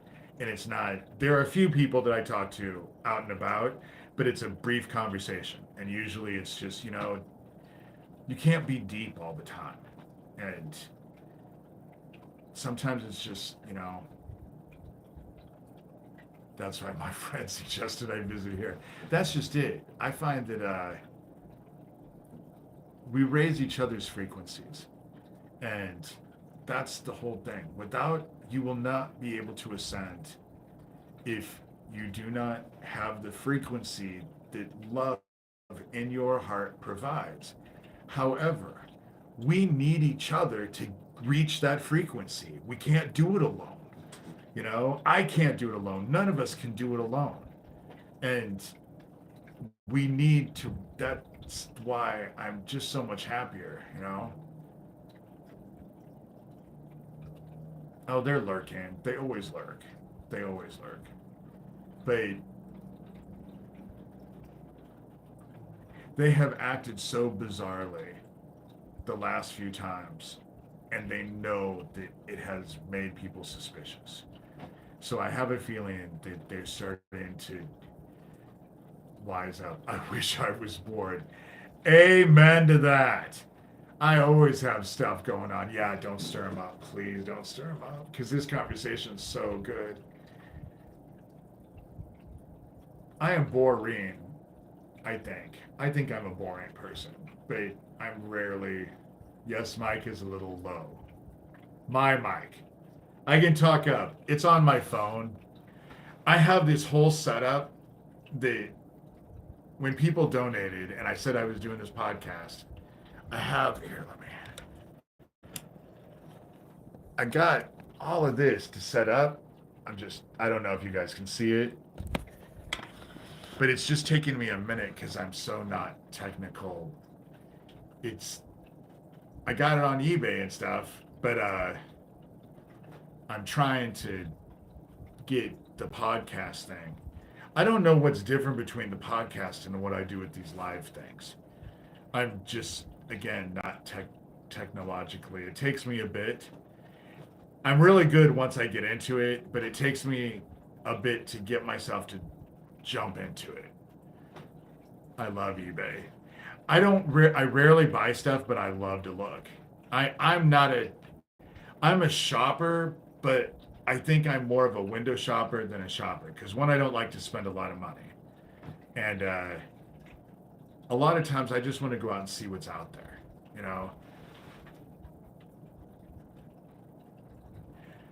See, that's what I'm afraid of. A podcast is a little more structured. And I have never really been that great when it comes to structure.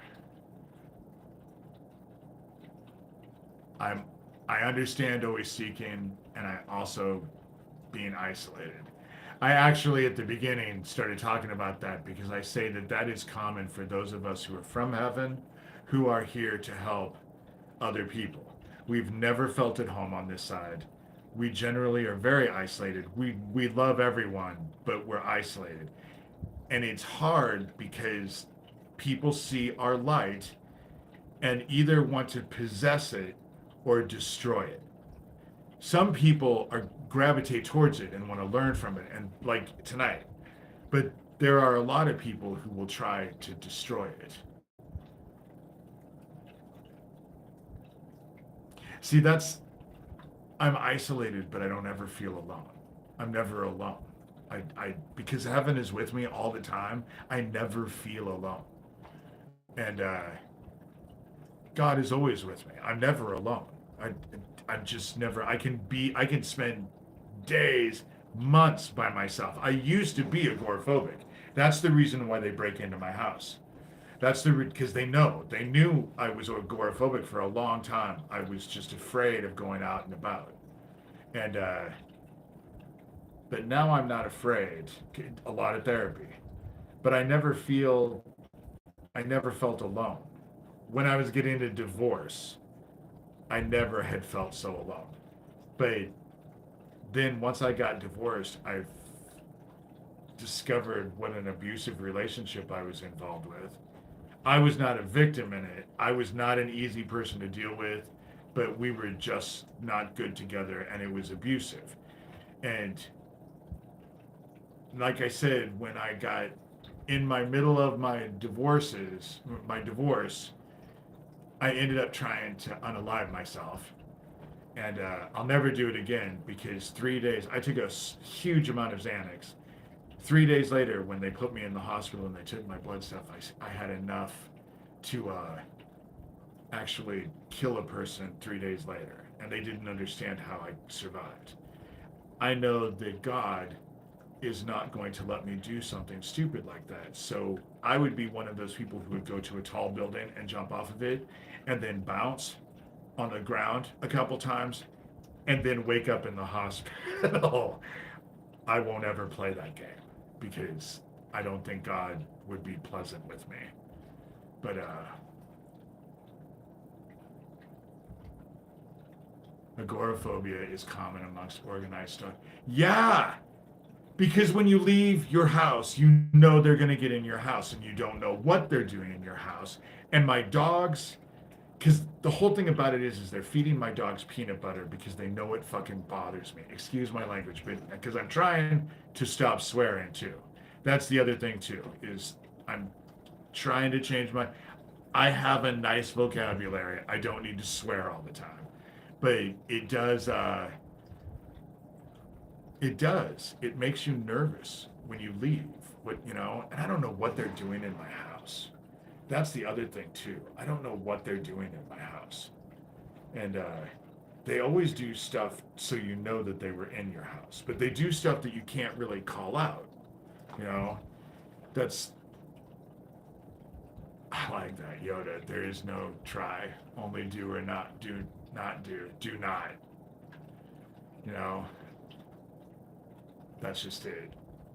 I I'm just way more conscious of it so that people will.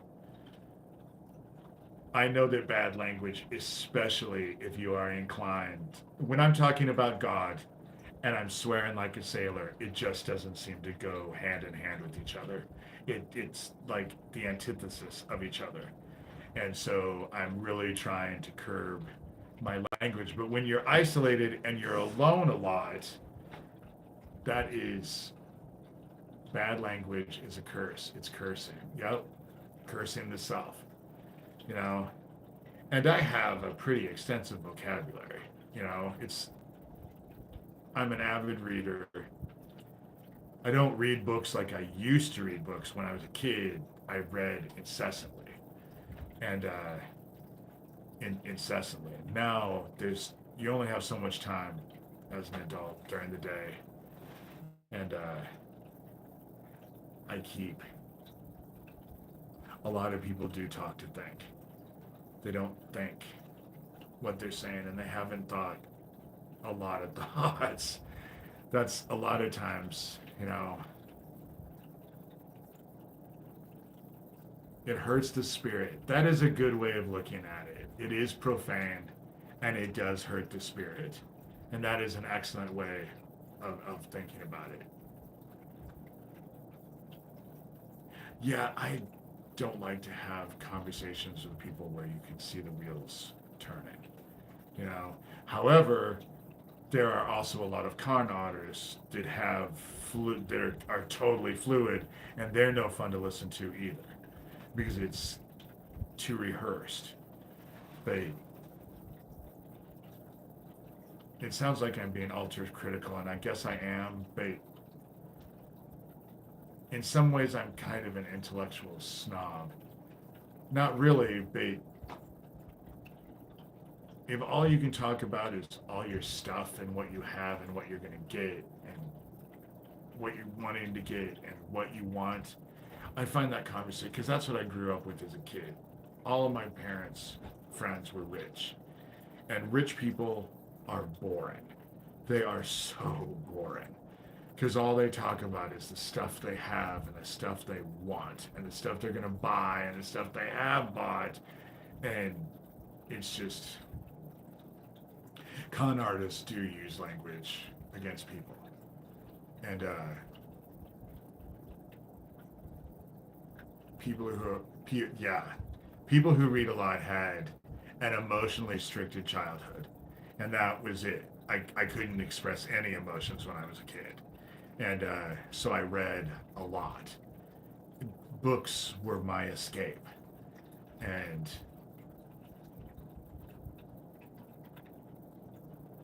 I love my dogs.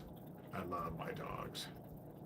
I know we're being boring, but it's a nice way to end today. I just have to say, today has been a really good day, and this is a really good live.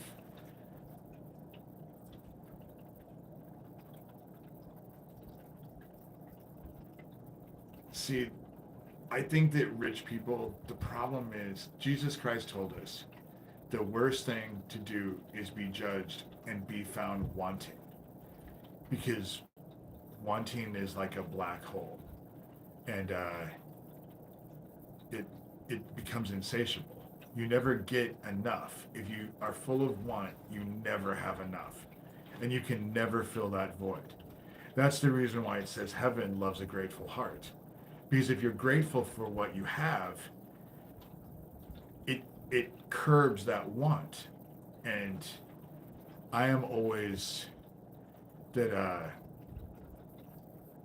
delayed gratification, in my experience, is better than instant gratification, because you appreciate it more, and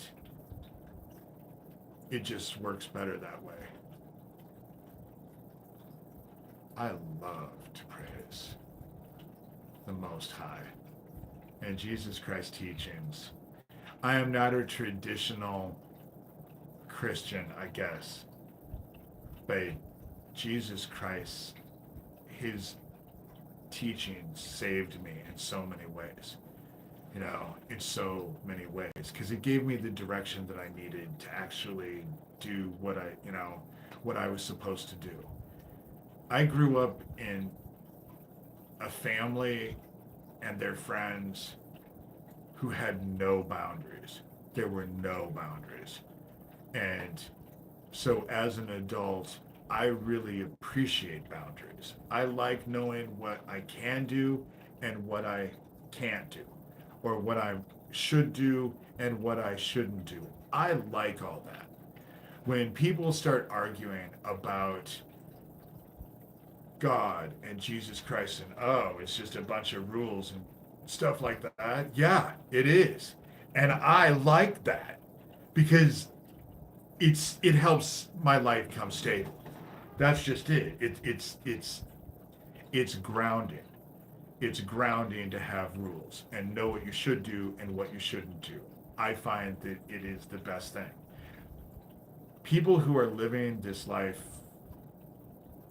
the people that I am trying to expose, who are involved in all this BS, there's no boundaries. They're looking for perfect gnosis. And their perfect gnosis in their mind is greater and more extreme sin. That's how they think gnosis happens. But that doesn't coincide with you reap what you sow. If you're out there sinning, you're only going to be learning one thing. And it ain't going to be a healthy thing. And, I need to look up this Mark Passio.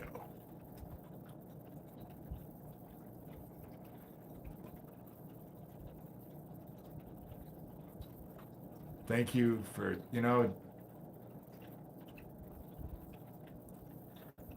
what I strive in my life is to be authentic. I want, what you see is what you get, and it's what you, I I find that wearing different masks to people is exhausting. And it is, I don't remember who said it, but he said you can't wear a mask to everyone else and a mask to yourself without being confused as to which one is which. And I didn't know myself for so long that I know Jay Parker. Jay Parker is a friend of mine. I read his stuff on Facebook all the time. And again, a survivor that used to be way out there, but has kind of, I mean, he's older now, true, but um, Jay Parker was, I kind of came aware of Jay Parker about the same time I became aware of, like, with Max Spears. It was all kind of a, it was kind of a synchronicity thing that came together. Max Spears, I think they took him out because I reached out to Max Spears a week and a half before he died. We had just started to talk on social media, on Facebook. And a week and a half after reaching out to him, and I felt bad because there's only two survivors in my whole experience with all of this that I actually reached out to. Max Spears was one, Fiona Barnett was the other. And authenticity. See, that's just, David Icke is not, I don't personally trust him, and I don't like him. I just, there have been too many conflicting things. That's just my opinion. But if they are super well known and wealthy and they're going everywhere they want and they're talking to anybody that they want and they're famous and they're well known and they're writing book after book after book after book, chances are they're not real. I'm not saying that they don't know what they're talking about, but they're usually working for the other side. Because if you're real and you're working against the other side, they don't let you go anywhere. They will do everything they can to pigeonhole and chain you underground if they can.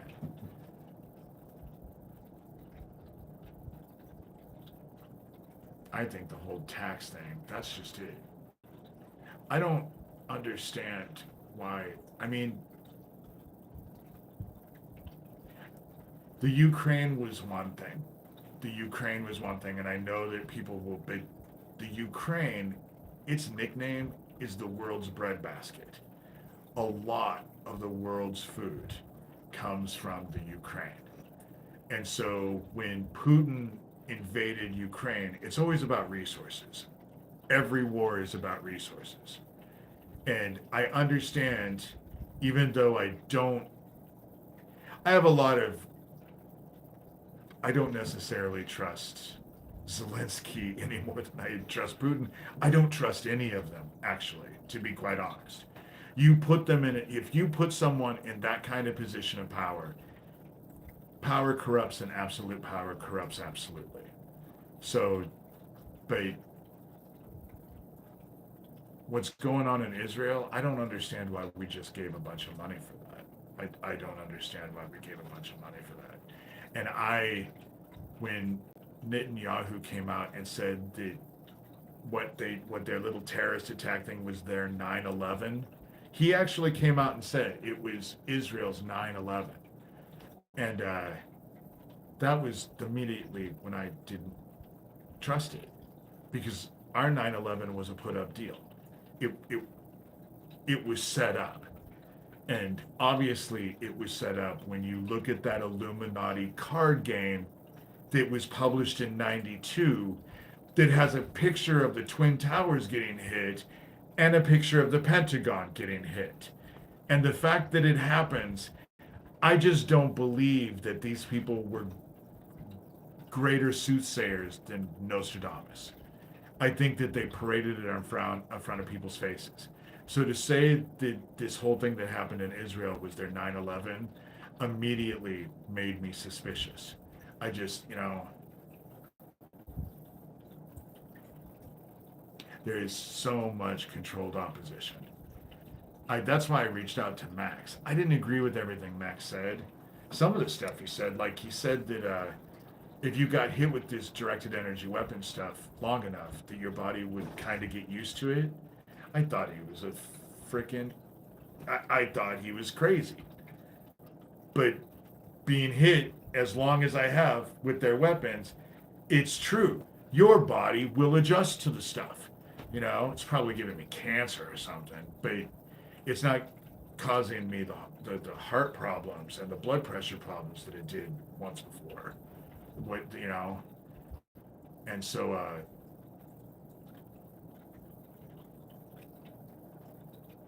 and that's just it. They're all connected. You know, they're all connected. They're all connected. That dude in Canada, you know, if there was anyone that you would want to push down and kick sand in their face, I mean, I'm saying this metaphorically, but I'm sorry. Some of these people are just.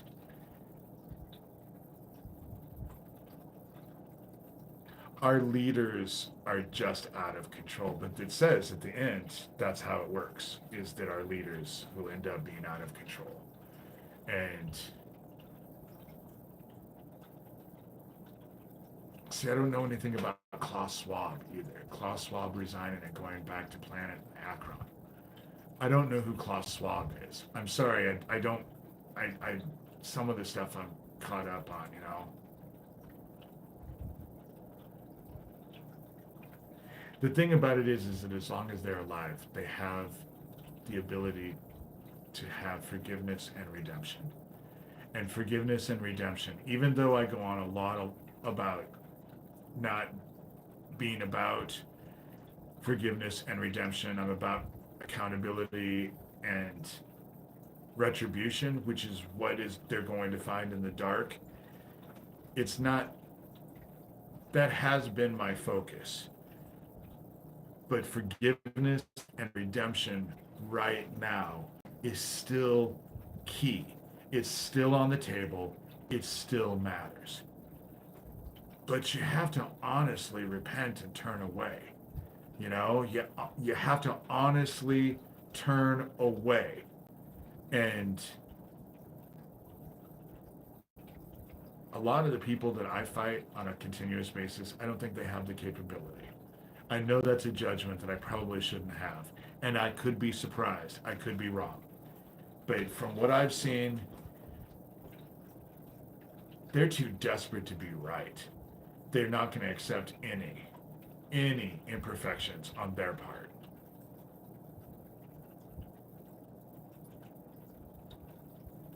Oh, I did hear. Schwab was the guy running the World Economic Forum who was all about eugenics.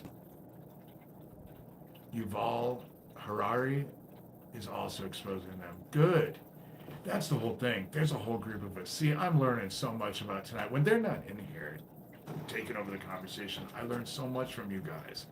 There's just things that I can, you know, Mark Passio, I'm going to go look him up probably tomorrow in the morning when I get up.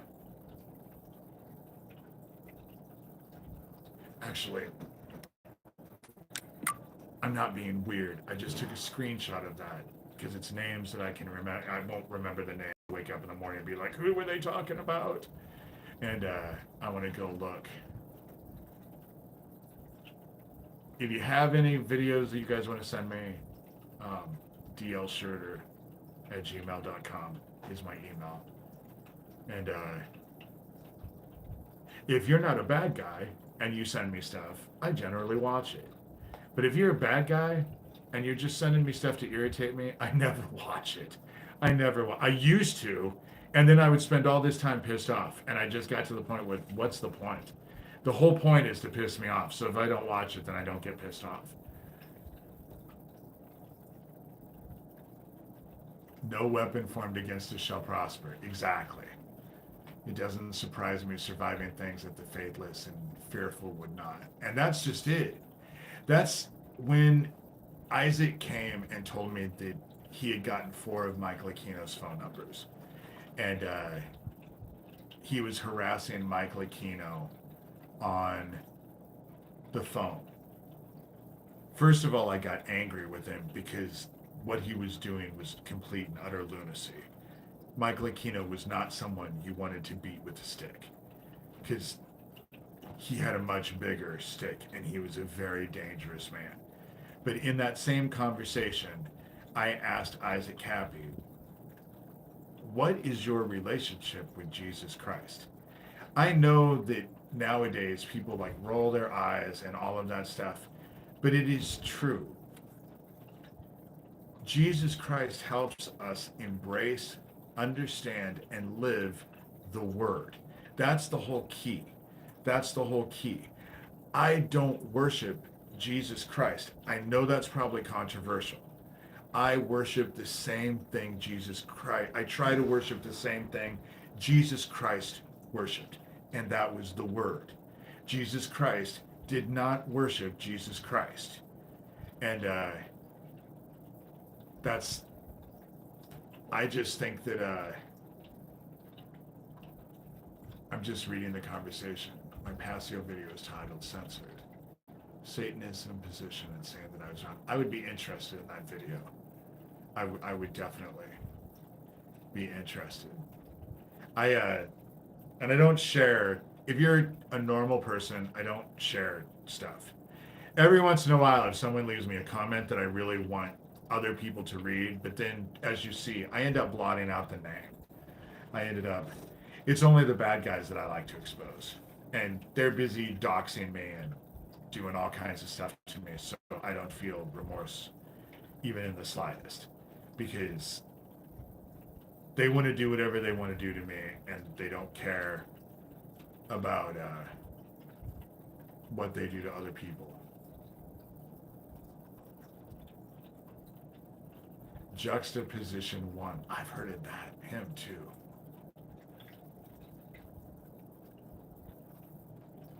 Thank you.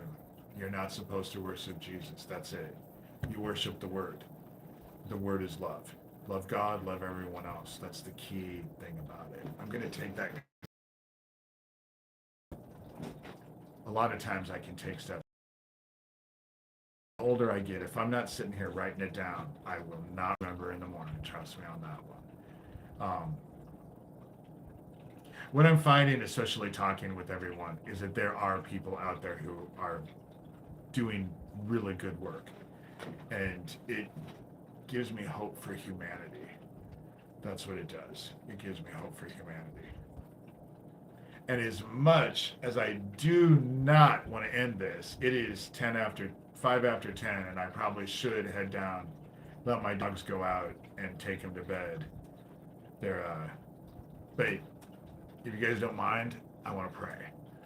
I want to end it, Yes, because the harassment and targeting. Passio is at his wit's end with his harassment and targeting. Yes, that's just it. So am I. I am just tired of this. I know I don't even want to, I don't even want to go, because this is, I will set up my stuff. I'm sorry that it's not loud enough, and I will set it up. I will work on it this week to get it done. I have been so stressed out, and the stress leads to depression. And so I get stressed out and I don't know, I know everybody wants to end because they're starting to lose hope. I think that if Passio actually realized that there were other people out there, because this targeting and harassment is getting exposed. It is getting exposed. I'm really good at exposing this for myself. I can't stop it. I have not been able to stop it. But this is their death rattle. This is their death rattle. That's why they're so extreme anymore.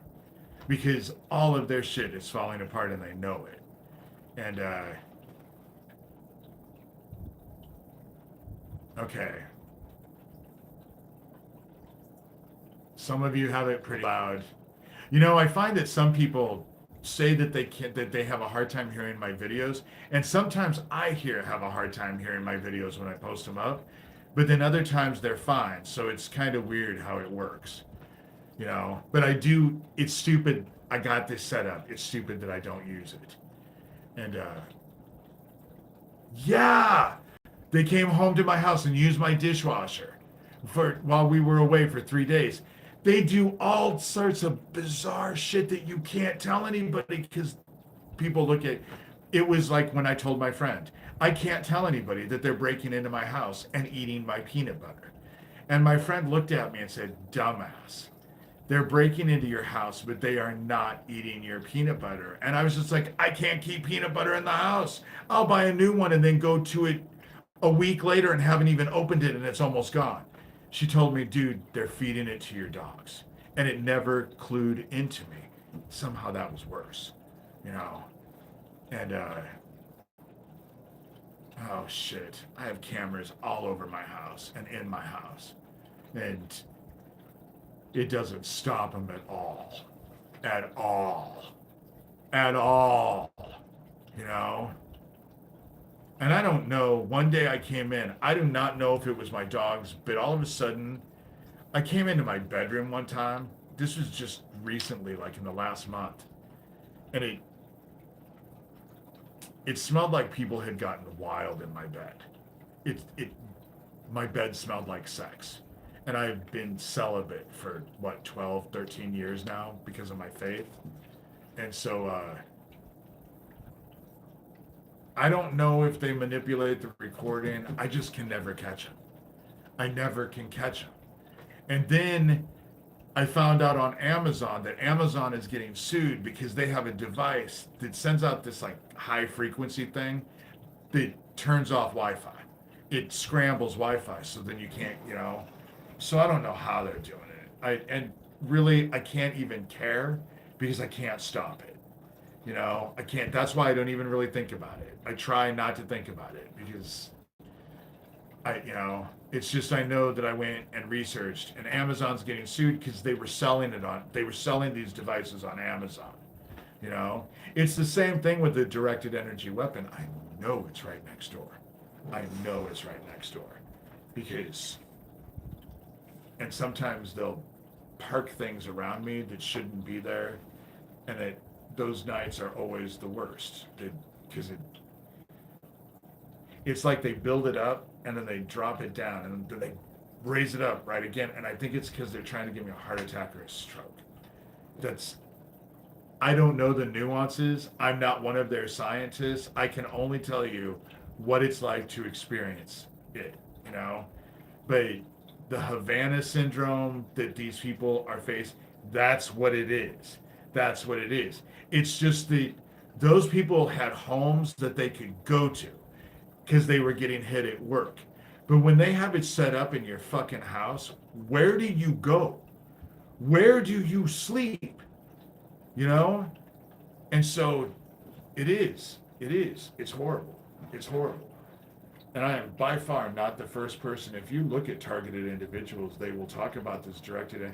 But in 2006, NBC News reported that the Air Force went in front of Congress, said they had these weapons, they called them directed energy weapons, and that they were going to use them on American citizens to show the rest of the world they were safe. And this is 2006. It's now 2024, and these are still a conspiracy theory, except that we have Havana syndrome. But excuse me, that's right.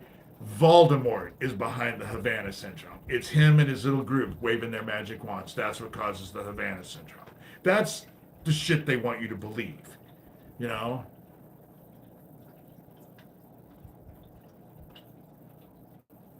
Justin Carter. Oh, Government Court Watch. I'm so glad that you found me, and I'm so glad that you actually walk in here. I'm just so pleased because I'm learning so much. Yeah, I don't have an Alexa. Screw that. Even though I know they listen to me constantly. They probably have cameras. And this is probably, no, I won't even say it. I won't even say it because it was way too much information. let me pray so I can get off here because I have my dogs. I'm going to get inundated with one right now. It's probably going to make my camera because she's going to come underneath the table. She is ready for bed. They're all ready for bed. Huh? You want to go to sleep? Okay, I'm going to pray.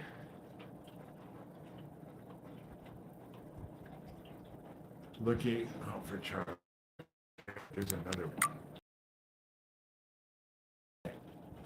This is an amazing live one. Um, Father, we come to you. I thank you so much for today. It's just, I was really feeling down about things, and today has just been an amazing day. Thank you for my friends who enjoyed the cake. This live show that I did tonight has just been amazing. And I do not believe in coincidence at all. I do believe that you are involved with everything, and it's bringing us all together. I appreciate the fact that we were all able to help uplift each other tonight and give each other hope and give each other direction, and that we're all coming together. We cannot do it without you, but we can't do it without each other either.